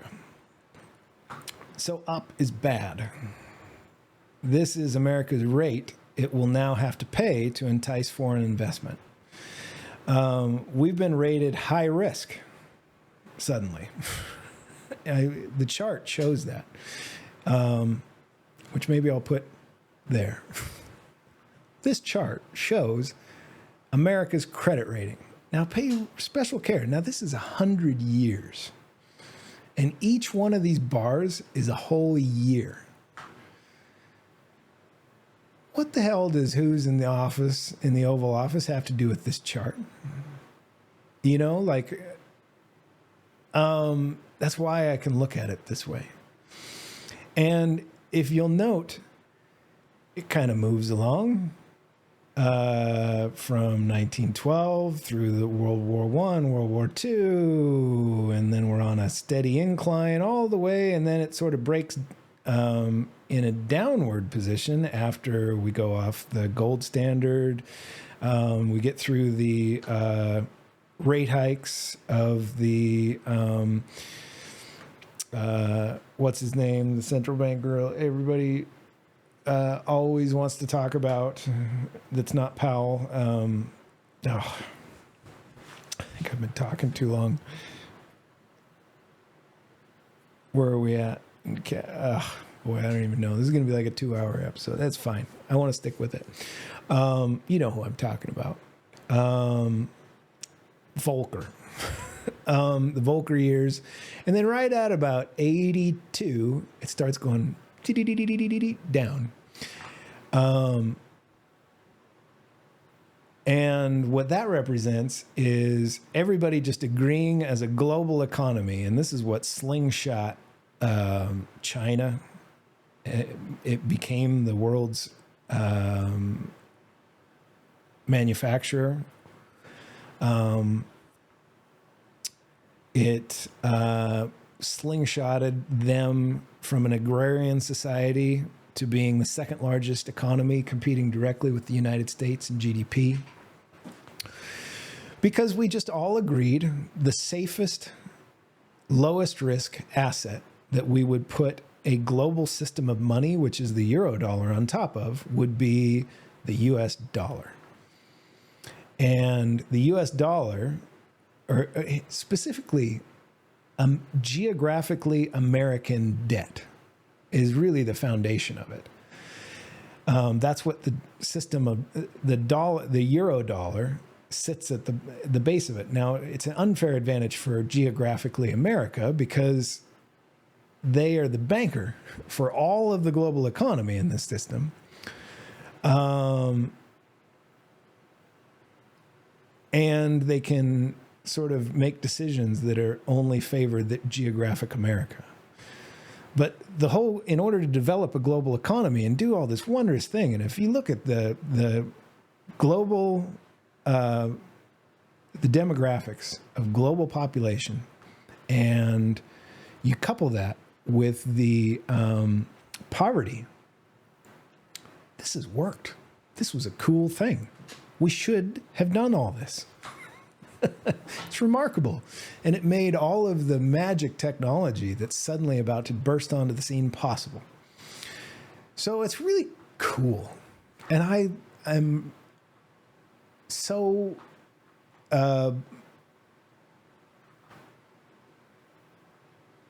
mystified, impressed, respectful, humble of what it accomplished.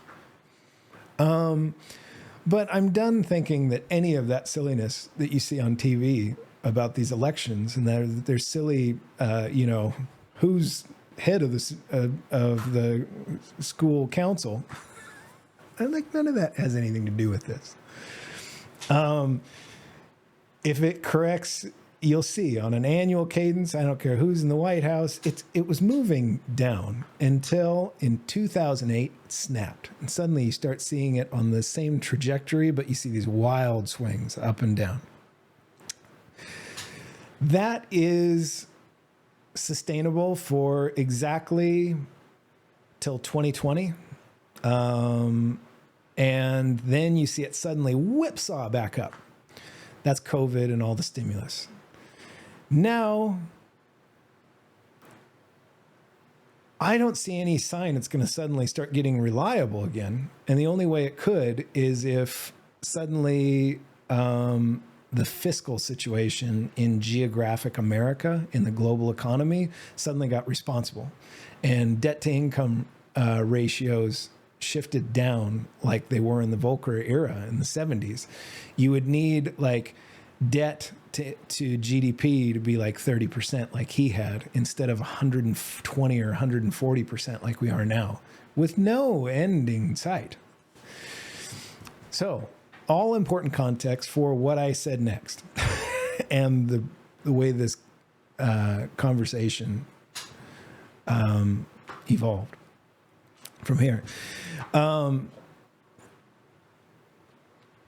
I said, but it's an inverse chart that represents America's credit rating outside the United States. So up is bad. This is America's rate and will now have to pay to entice foreign investment. We've been rated high risk, while at the same time being the bedrock of the entire system.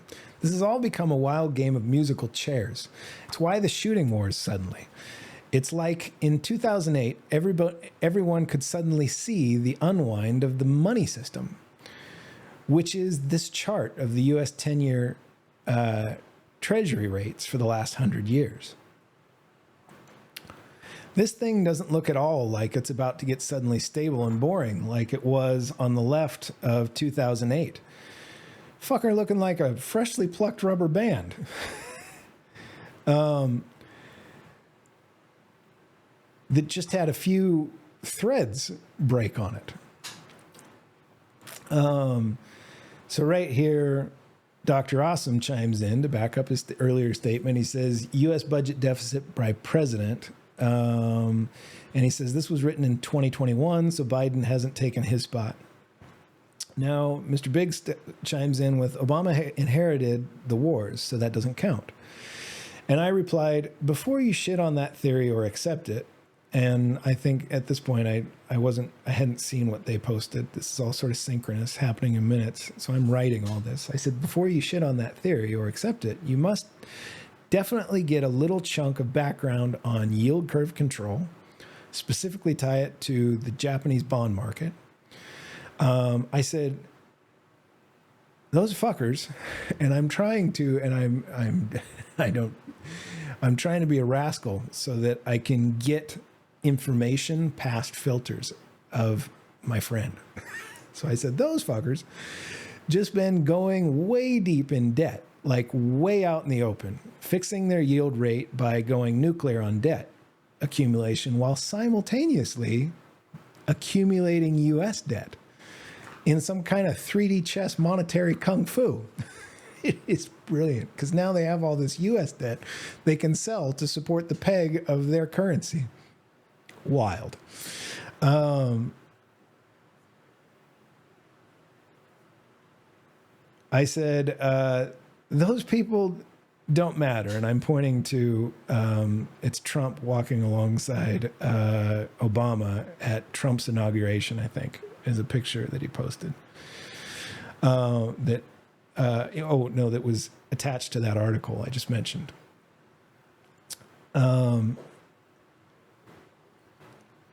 I said, those people don't matter. Guys, I'm telling you, either one, same outcome. Our check's about to start bouncing, except we the bank bitches. That is really that is the conundrum the global economy finds itself in. America's balance sheet looks like shit. And it's the bedrock of the safest asset of all money. How do you, and we're all just looking at each other going, I'm going to stick to the script. And Mr. Big says, no, the shit absolutely matters. You don't have to be a fucking finance genius to realize GWB and Trump tax cuts were disastrous for the country. I knew that 20 years ago, as soon as he announced it. I said here, I am high, mind you, but that shit is a TV show. I'm not high now. He says, it's totally not. Shit actually matters. I know that because I used to say that it's all the samey stuff. He says, I know that because I used to say that it's all the samey stuff. But it turns out it does matter. No, it doesn't. I said, these fuckers can't move the needle on a chart with a progression like that over 100 years. Shit is was on I am stoned right here. Was on a fast track to snapping before we were born by the look of it. He said, except it's not so fast. Yeah, it's not so fast. It's a 100-year chart. I said, man, the thing broke to the downside in about 82. Then we corrected back a bit. Then in 88, rates just cruising down like a motherfucker till 2008. Ain't nothing safer than the Bank of America, bitches. That's what I wrote. I love that state where you can, this is why I like those intervals with THC, is it lets me approach this dialogue and this debate from a place where I'm not taking it so seriously. I said, then suddenly snap, the rubber band that is the geographically American economy just sort of frayed some threads. Question was America getting lighter or heavier? Mr. Biggs says, you're looking at just one metric, like nothing else matters. I said, in my view, the American epic would be pretty damn boring without all this drama, and I'm referring to the TV show. But I don't care who's driving. According to that chart, coupled with the sustained and growing 120 to 140% debt to GDP, if we don't get a massive productivity boost from some of my magic technology soon, it's definitely not going to stabilize unless we rig the game in our favor right out in the open, like after COVID, and like the Japanese do with JGBs. Printing up half the money ever printed and make it rain in the club like the adrenaline scene in Pulp Fiction. Now, see, the dynamic is so different. The reason yield curve control breaks is because we can't go buy American debt. We are American debt. There is nobody else. So we can't do that thing Japan did. We don't. That 3D chess move's not available for us. They were playing a wild game where it looked like what they were doing was deeply irrational, but now as we see the unwinding, it's like, oh, wait, you guys have this war chest to defend your currency and sort of keep everything stable. And, you know, I don't know that it's the best solution. It's still so wildly complicated. I can barely wrap my head around it. But I'm starting to get the broad strokes. Anyway, Mr. Big says, perhaps. I guess we will see. So TLDR, too long, didn't read. Feel like it's been a big game of musical chairs since we started our lives. In 08, 2 or 3 of the chairs were removed, and everyone is still waiting for the music to stop, looking like this at each other. And I linked a GIF from The Good, Bad, and the Ugly. Blondie, Tuco, and Angel Eyes mean mugging each other in a triangle at Sandhill Cemetery. That is all the crisis we see. The chairs got kicked out and the music's stopping, and everybody's going, who's going to get screwed? Because somebody has to. We need wealth destruction to address this problem of money breaking. And how are we going to function? Like, money, if that system is broken, what do we do? It's clearly not going to be the Chinese yuan or the Russian ruble. So what's it going to be? Enter Web3 and crypto.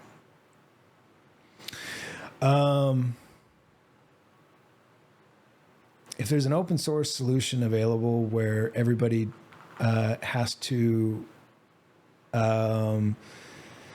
transact in a way that's offered in code at a fraction of the price, almost none of the one-sided risk and policy and everything.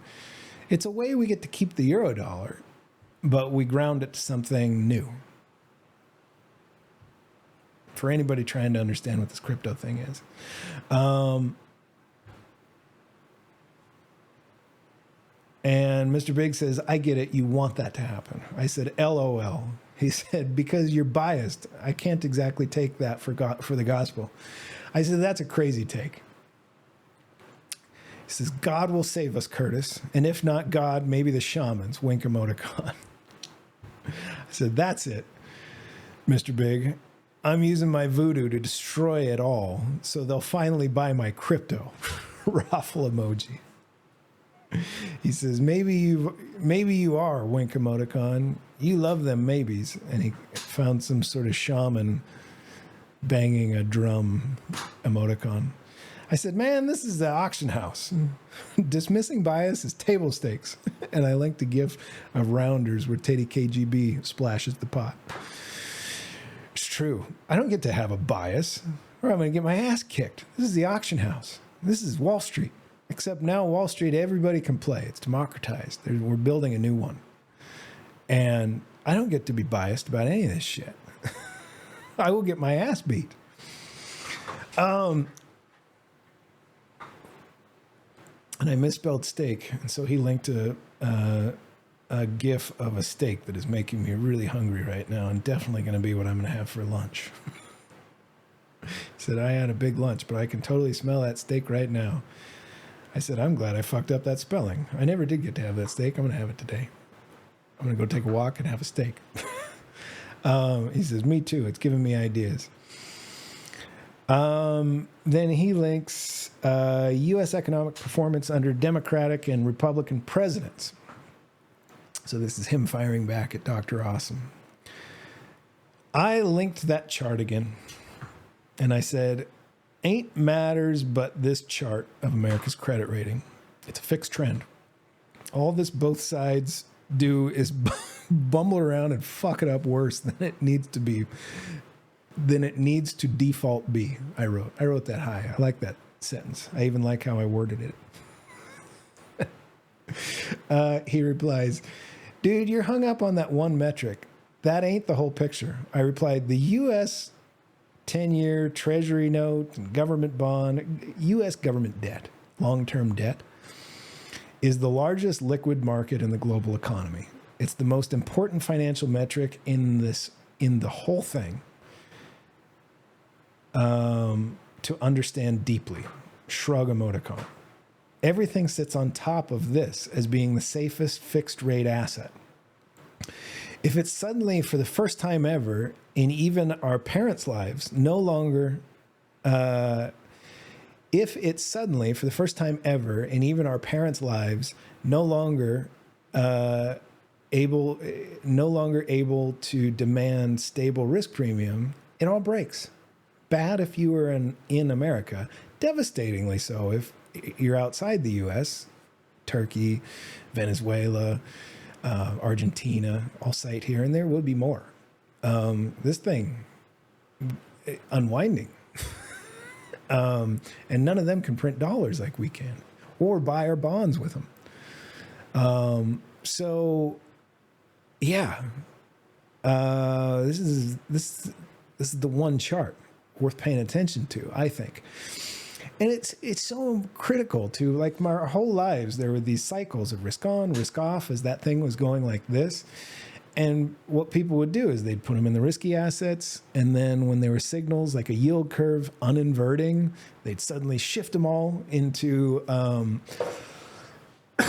bonds and ride that uptick. Now, here's the problem. If the bonds are suddenly not what they were, now what do? What's the playbook?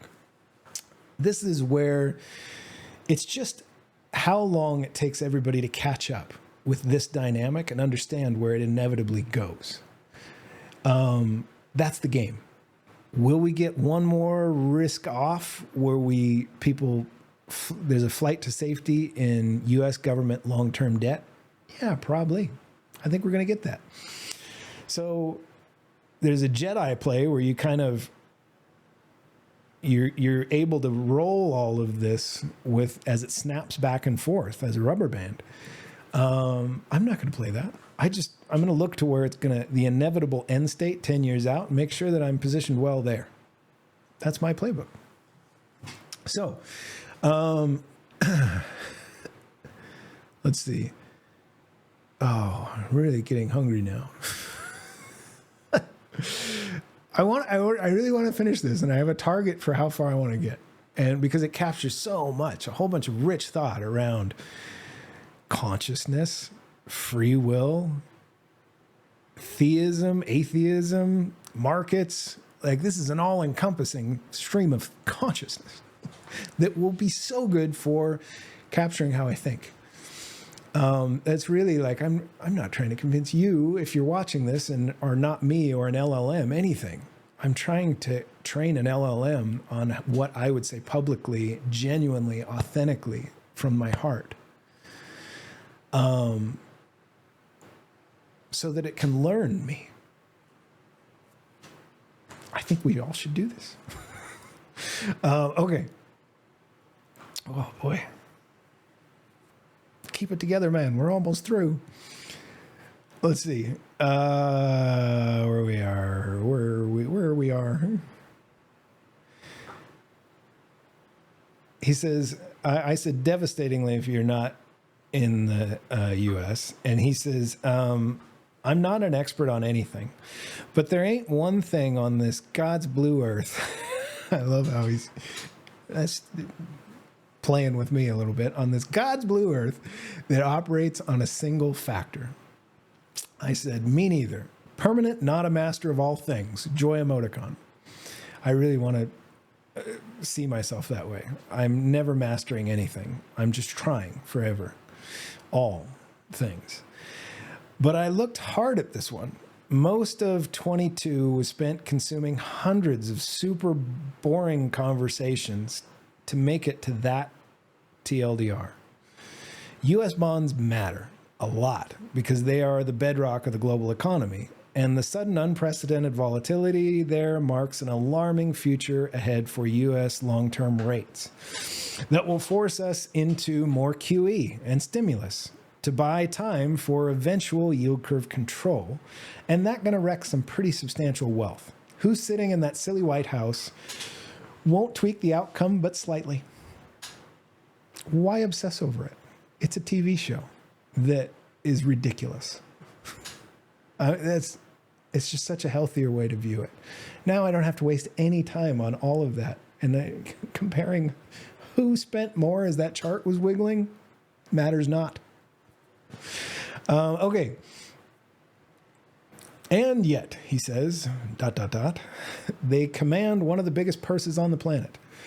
I said, this is a cruise ship that's been heading in a direction by the collective action and second order effects and unintended consequences of shit that happened before any of us were born. I think it'll be Q4 25. Between then and now, though, full liquidity cycle that's at least parity with 2021. And it just started like Sunday. There's going to be wiggles. There'll be a pullback. I could see a catalyst like the pandemic, and I'm hoping that's something. I really don't. I'm just an observer. I'm watching this, and I'm trying to go, okay, what's most likely? I'm weighing likely outcomes, and I could see a V-shaped event that looks something like the pandemic in 2020, and that looks like an escalation of tensions in Russia, Ukraine, or suddenly U.S. China with Taiwan, or with what's happening in the Middle East. Those are the worst outcomes I really hope we don't get. So the friendliest outcomes where people aren't just actually dying immediately would be like commercial lending crisis, sovereign debt crisis, leading eventually to a sovereign debt crisis. That's how this all ends in my playbook of likely outcomes. So yeah, I think we're about to have a frickin' party, and then it's scheduled to end in about Q4 2025 based on liquidity rates. Now this, I would say, go look at cross-border capital and all their work and look at that band of global liquidity and then overlay the S&P 500, the NASDAQ, and crypto total market cap on those. That's how to make sense of that. Okay.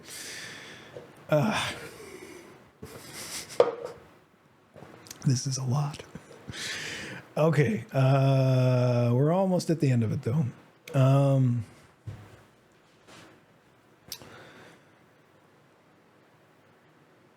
Mr. Big says, no one can know that. I said, or I could be wrong. Shrug emoticon. Just my best guess with a lot of thought on it. That's all this is.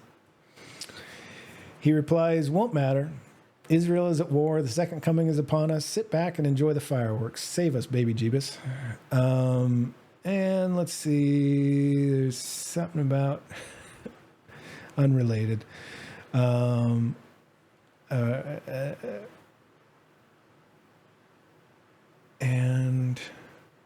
where do I pick up?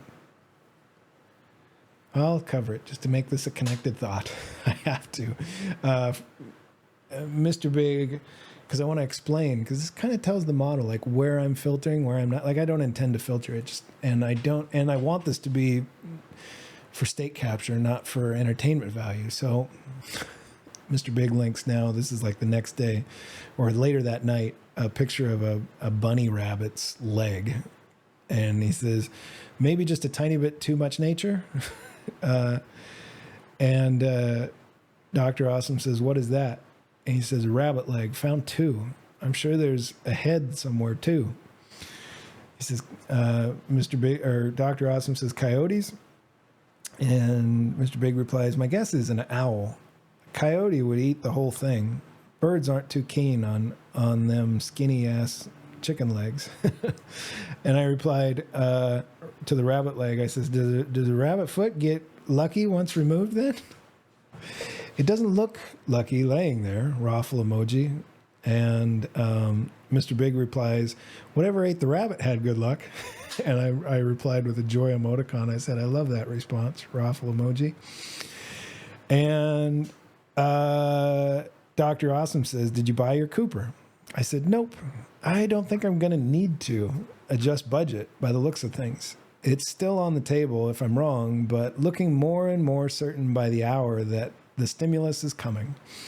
I have till June managed, I think, and my magic 8 ball says Q1, Q2, 2024 are really gonna rhyme with Q1, Q2, 2020. He says you might want to exercise those Tesla options. And Mr. Big says, it's kind of weird to buy a BMW product to save money, wink emoticon. I replied, nah, I don't like to sell shit, especially stuff getting beat up irrationally. And it's cool, my MSTR options more than offset. Sexy chart this, and I linked MicroStrategies as of, this is, whoa, no, I lost my spot.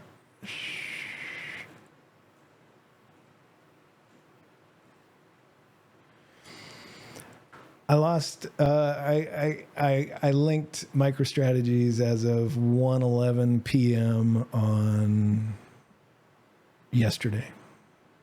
It had a good day. It had a good evening. It had a good morning. It was just bouncing off 1 year of support in a breaking trend up. Larson line, shout out, Larson, CTO Larson.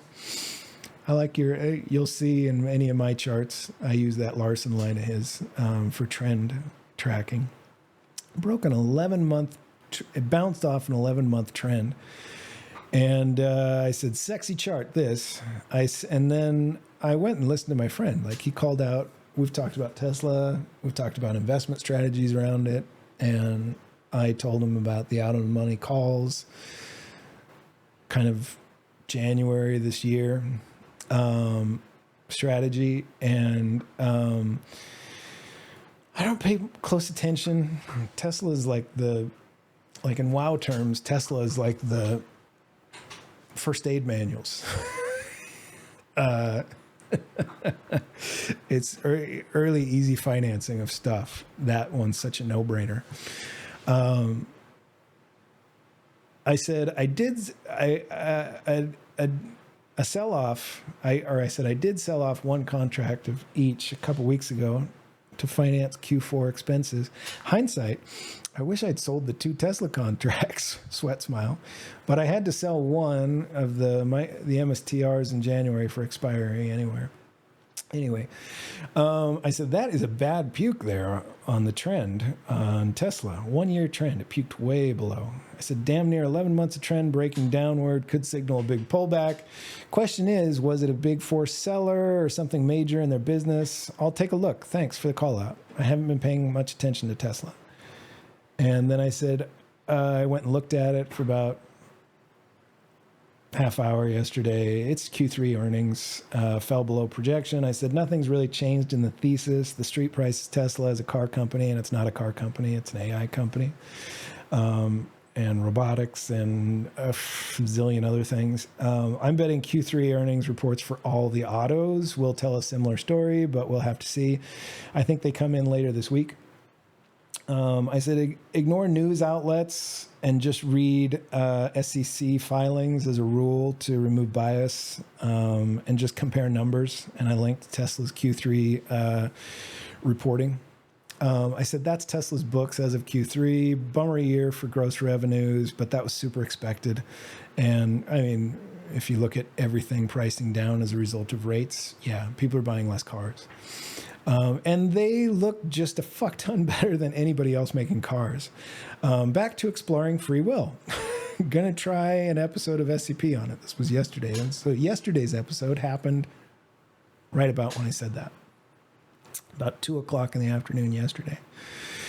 And Mr. Big replies, regardless of free will, or regarding free will, what do you even consider to be free will? I said, watch the app. He says, Jeebus, he cannot spend an hour of listening to somebody talk like this. It's allergic. It's an allergy. I said, not a trivial question. And he said, wouldn't it be quicker if you just tell me? I said, maybe. But first we need a common frame of reference to talk about it with nuance here. And I linked I did the Robert Sapolsky illusion of free will, and I linked right at the point I figured that they started talking about the meat of it. And I said that timestamp is like 43 and change. What timestamp, or that timestamp skips all their credentials establishing and gets to the meat of how to start thinking about free will. Take note of the 4 quadrants of determinism and free will. This guy thinks it's a number 4. It's number 4. Popular philosophy is 3. I would say oscillating states of 3 and 4, probably. The universe or shared state we humans persist in is deterministic, and human behavior is largely scripted. But we have the ability, dormant in all of us, to decouple from our automated real-time interpretations of things happening outside ourselves and refactor our own scripted responses. I demonstrated that earlier. He says, scripted. Scripted by whom? I said, our environments largely, our parents, siblings, teachers, classmates, coworkers, wink, because I was originally one of his coworkers, etc. And also yourself, the story you're telling yourself, how we see or how we perceive ourselves. It's just this beautiful blending of all of it. He replies, hardly a new concept. Yeah, your environment, social standing, geographical location largely limit your pool of choices at any given time. And I said, we're all being pushed and pulled, squished and smeared into who we are. I didn't say it was a new concept. He says, that's what I've been saying this whole time. Smiley emoticon. I said, in fact, it's one of the oldest concepts man's ever considered. He says, you got squished by YouTube podcast, laughing emoticon. I said, good squished, if you ask me. He said, good and bad are not even important qualifiers, being so subjective. And I said, I didn't mean it in the objective sense when I said it, but I suppose that would imply that I consider time spent learning objectively useful. Wink emoticon. He says, depends on what you're learning. I said, all things. He said, spend 4 years studying homeopathy or some other Mickey Mouse science, and I'd say you wasted a whole lot of time, or let's say theology or liberal arts, just casually dismissing huge swaths of how people think. I find it just so, personally, to do a thing like he did there, just homeopathy, theology, liberal arts. It just feels so, it's the opposite of humble. Homeopathy, if you go study placebo effect, methods of self-hypnosis, how power of suggestion as API for a human cognitive agency, homeopathy starts to make a lot of sense. There's a reason placebo is taken into account in every single drug trial there is. If you're quite confident that fish oil you're taking is going to make you feel better, it will statistically consistently make you feel better. And the effect is exaggerated or directly correlates to the level of self-doubt and belief you have in its working. That would be a reason to take it seriously. Someone like you would never find any value in it. Someone like you, someone who thinks about it as you did as you wrote that, I will qualify. How you think about it next year might be totally different. Okay. I will not subjugate myself. I replied to him, I will not subjugate myself to the idea that just because those two gents bypassed CNN to record that 3-hour conversation, it must be somehow invalid. He said, who said anything about CNN or those two guys? I said, you said podcasts. The implication that podcasts are just this cesspool of unapproved thought, I will push hard against every time. He says, I was being cheeky. I said, I used the one just referenced and selected CNN at random. I should have probably said NPR or BBC because he called those out as reliable sources, probably at one point in the past. And I said, my bad to his, I was being cheeky. I said, my bad. I take everything so seriously and not at all seriously at the same time. He says, the guilty flee when none pursue, wink emoticon. I said, false equivalency is a common logical fallacy. Quoting his back to him. He says, raffle in caps. Yes, yes, it is. I did the upside down smile. Now, coming to a close on this, he links a tweet from a guy called Roshan Patel. He says, I've been thinking a lot about IRL podcasts. Bring a few friends together, no mics, nothing is recorded, have a free-form discussion, can even have food and drinks. Has anyone tried this?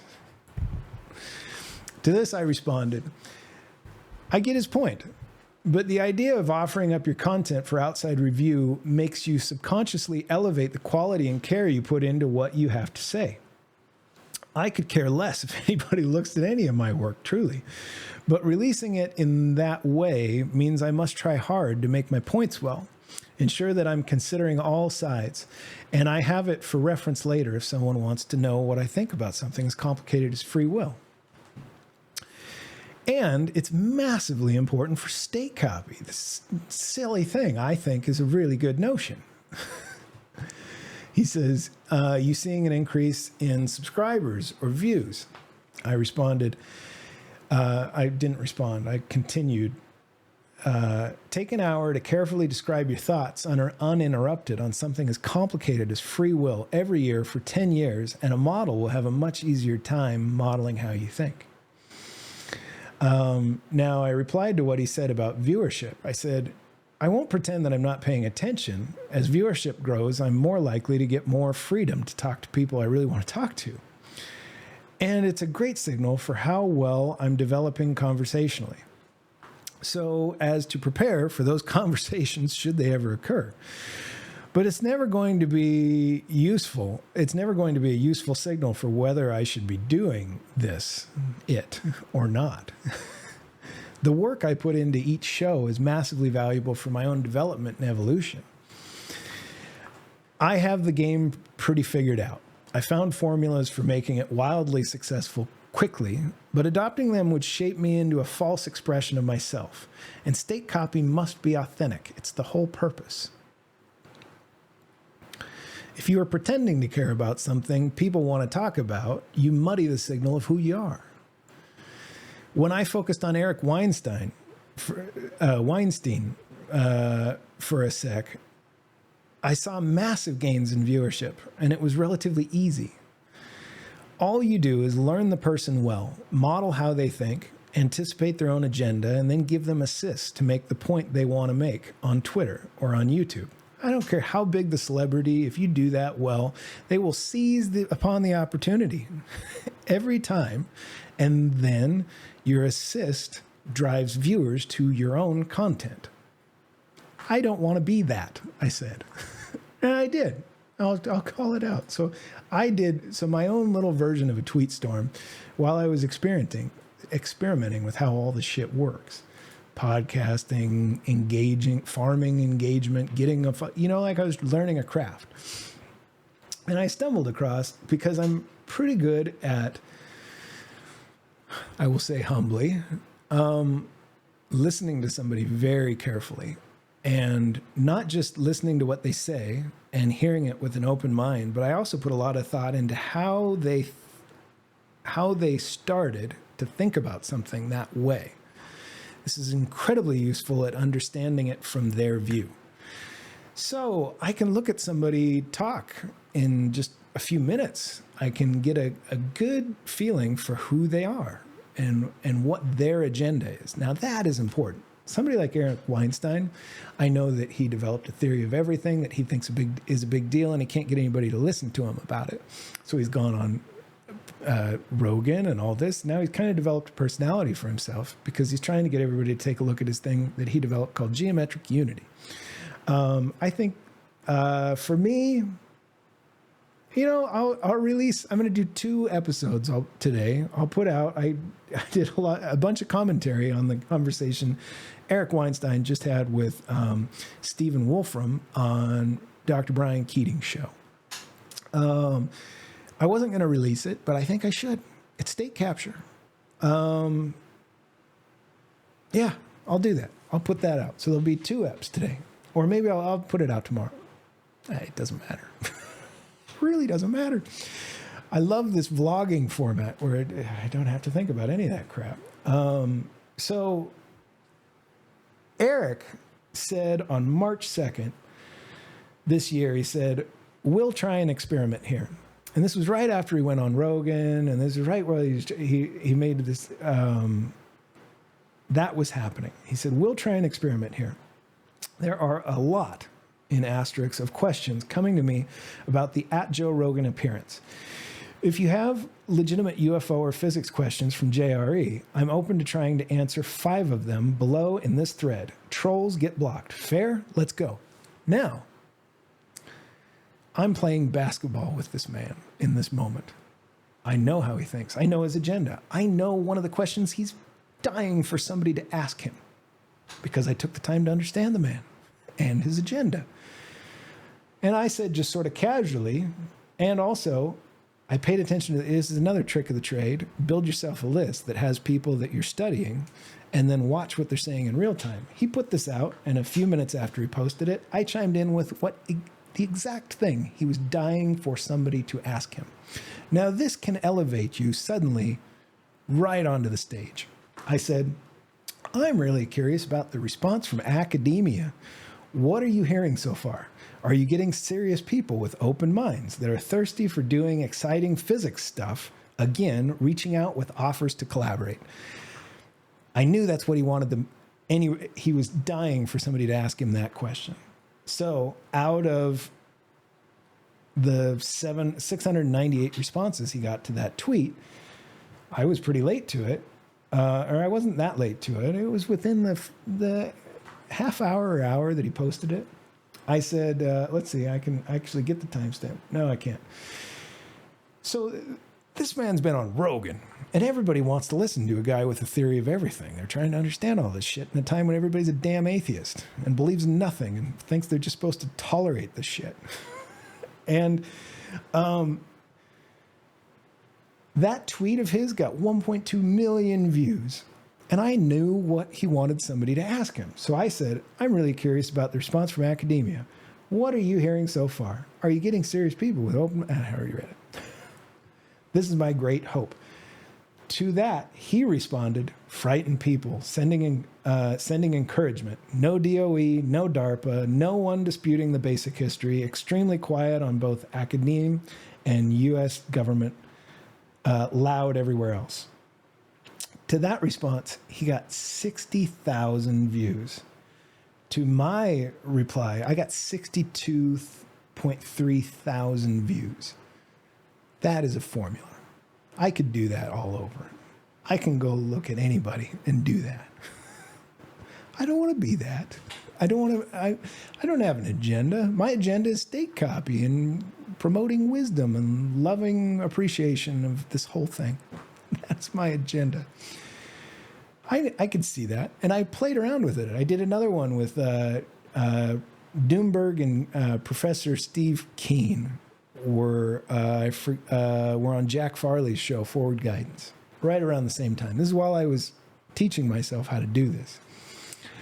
And I made a whole episode of my show where I modeled that out, that I had listened carefully to what they thought. I put a bunch of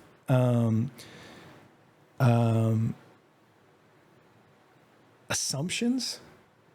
I just said them about how the conversation was go. Then I listened to it, and then I critiqued my own assumptions and celebrated their conversation as being just so healthy. It was a pragmatic economist and scientist having a conversation with another pragmatic scientist and philosopher. And I just found the conversation to be wonderful. And I gushed over it in a podcast. And then I linked it to him and I said, hey, have a look, guys. I really enjoyed your conversation. Both Doomberg, with a gazillion followers, and Professor Stephen Keen watched it. And I could tell they probably watched the whole thing because Doomberg followed. I don't know if he still follows me. Let me see. I say a lot of ridiculous shit. Doomberg. You follow each other. Doomberg. Doomberg is super well-informed dude in macro, just a must follow. So much incredible insight. And I loved this conversation he had with Steve Keen. He followed me, and he has 260,000 followers, and he's following 1,491 people. There's a formula there, and it's one I share freely. I don't want to use it. You're welcome to. Go hear people and try and understand what they are trying to say, what their agenda is, and try and help them. It will make you popular with them and with everyone. It's a powerful model for suddenly going from a nobody to a somebody. But I would encourage you to consider my approach. With that knowledge, I just quickly dismissed it because there's all kinds of places I could do it way bigger than this. This is just my nerdy macro community and deep thinker community. Think of how useful this would work in just any community. To go just really try and understand people and what they have to say and what their agenda is. And then when they set up an alley-oop, you just put it right on target for them to dunk it. It's actually you being pretty cool, but be true to yourself when you do it. For me, I don't care about following. I don't care about any of that. I'm trying to develop a really important technology I think the world needs through this. Anywho. So I said, oh, and incidentally, I mean, on Twitter, I've got like, what have I got? Let's see what old Moncus Aurelius has. I have 1,488 posts, and I am following 371 people, and I have 1,267 followers. That is nothing in Twitterland. Like, if you don't have 10,000 followers, nobody cares what you have to say. Everybody, it's like they don't even care if it's particularly valid or helpful. It's really just a Your cred is how many people listen to you talk and take you seriously. Otherwise, they're almost taking a risk responding. They'd have to go invest a whole bunch of time consuming stuff you had to say before they'd take a risk like that of hurting their own clout number. So I am a nobody, and my post, a typical post I've had some that I've been quite proud of. The other day, I responded to, so here's a post I loved on the topic of Yosha Bach earlier. Before he was getting to have a conversation, he made a post right before a talk he was giving on the defining consciousness. And he said,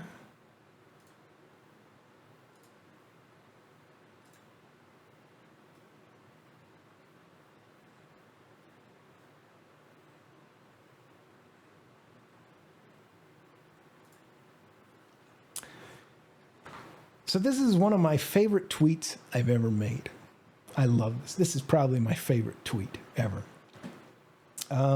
It got 1,600 views compared to that one of Eric's on Eric's. But Eric's was an alley-oop. It was an assist. This one is me. I'm replying to what I dig and what I'm interested to. I would love to be friends with this Yosha. I think he's just cool. He says, a problem with idealist theories of consciousness is that they usually either cannot be formalized or their formalizations turn out to be equivalent to non-idealist theories of consciousness. Pointing at intuitions does not work because intuitions are unexamined ideas. To this, for whatever reason on that day, September 26th at 12:32 p.m., I replied, okay, I'll bite. Rate my definition, sweat smile.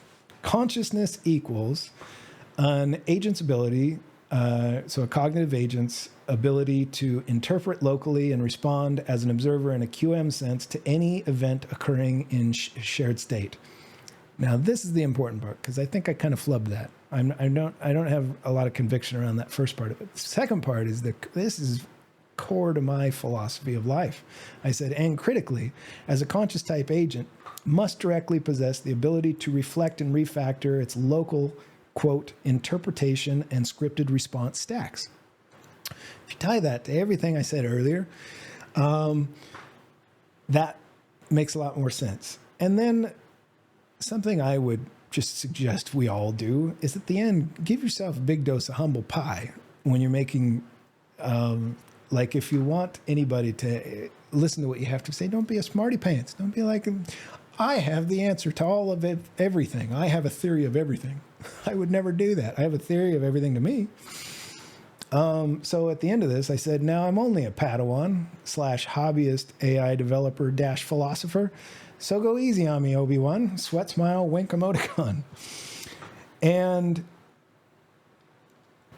Yosha responded to that.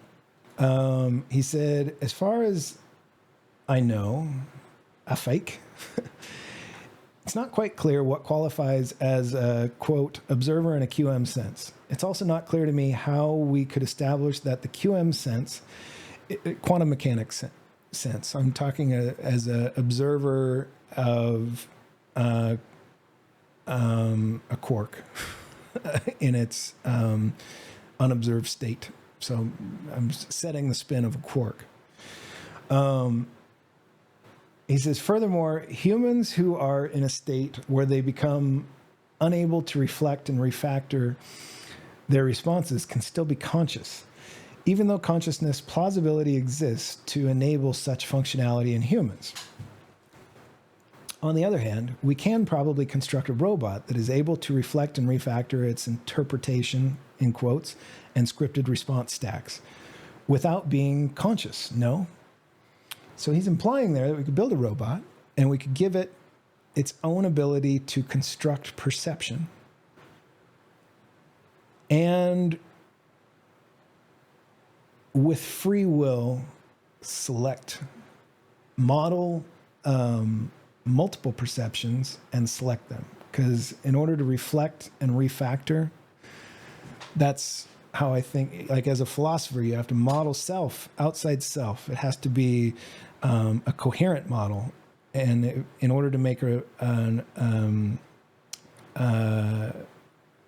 code work.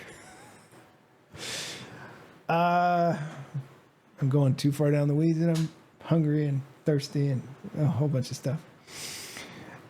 He says, on the other hand, we can probably construct a robot that is able to reflect and refactor its interpretation and scripted response stacks without being consciousness. No? Question mark. Now, I really thought about this. First, I liked it. I was really grateful that he took the time to respond because I am a nobody. My clout score is very low. And I'm not I'm not a professor of stuff and things. And I don't have a bunch of certificates on my wall. I've got Mad Magazine with Indiana Jones and the Temple of Doom.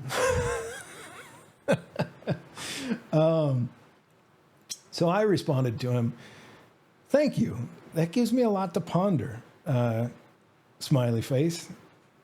I think I chose the words observer in a QM sense in an effort to compensate for all of Dr. Michael Evans' work. It's clear the rabbit hole of conscious agency is a lot deeper than a lot of folks realized, or at least this folk realized, until recently, raffle emoji. And I need to give some thought to what you say about constructing a conscious classical observer. Many thoughts occur to me on that as you say it, and I'd like some time to let them germinate. I think much slower. I do. That guy's, he runs circles around me and thinking quick. So I got to go do a bunch of work on quantum mechanics so that I can understand how to fit that in properly and couple it with all of Morphospace and Michael Evans' work to figure out what I was trying to say and fit it all together. I'll get to that. I had to do some other stuff first. Thought work. Let's see. I then said, as for R&R, reflection and refactor, that is purely a logical construction and intuition on my part. Thumbs up.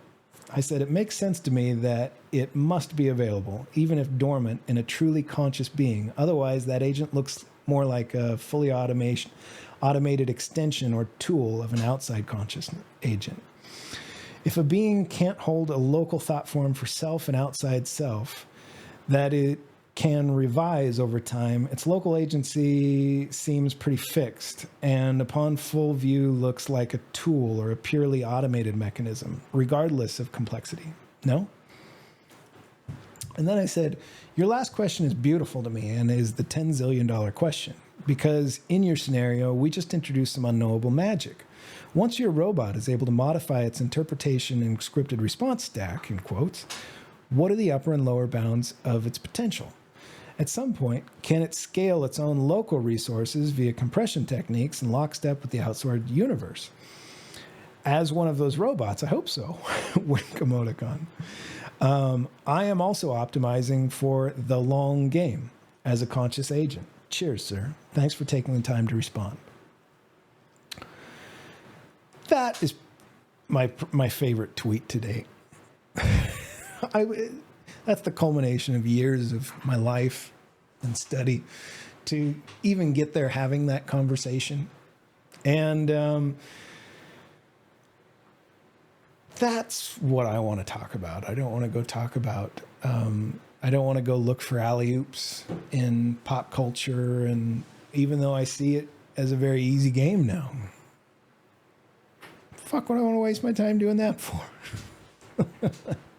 I would encourage anybody to consider that perspective as they learn my approach to growing a YouTube channel.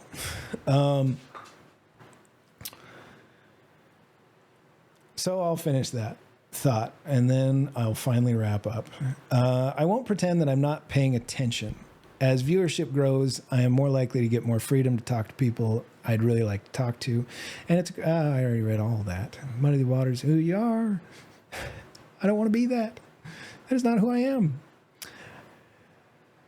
This is where I continued. I said, I'm very content with my 73 subscribers that seem to tune in regularly to hear what I authentically think about shit. Most shows get about 50 of them. Many stick around for the whole show. I think that's spectacular growth for a year. And I didn't have to falsely present myself in any way. The world is deeply craving authenticity, in my view. I think it's the thing that eventually makes SCP go big time. But I'm not particularly excited about that outcome. It will make life weird in a lot of ways, and I'm quite content with everyone ignoring me. Modeling authenticity and deeply nuanced perspective and wisdom as best as I can is one of the most rewarding things I've ever tried to do. And I enjoy the making of it. I like sitting here doing this, and it's so helpful to collect my thoughts in this way, and it's so useful for my own evolution of self and the story of how I model the character Curtis Cobb. I feel absolutely like I need to do this. It's my life's work, and I love doing it. Subscribers, schmubscribers. Okay. To that, he responded with a gif of Joey from Friends saying, "I'm pretty wisdomous." And I put a raffle emoji. I'm going to go get some lunch and go walk 4 miles. Y'all, it's been a hoot. Take care.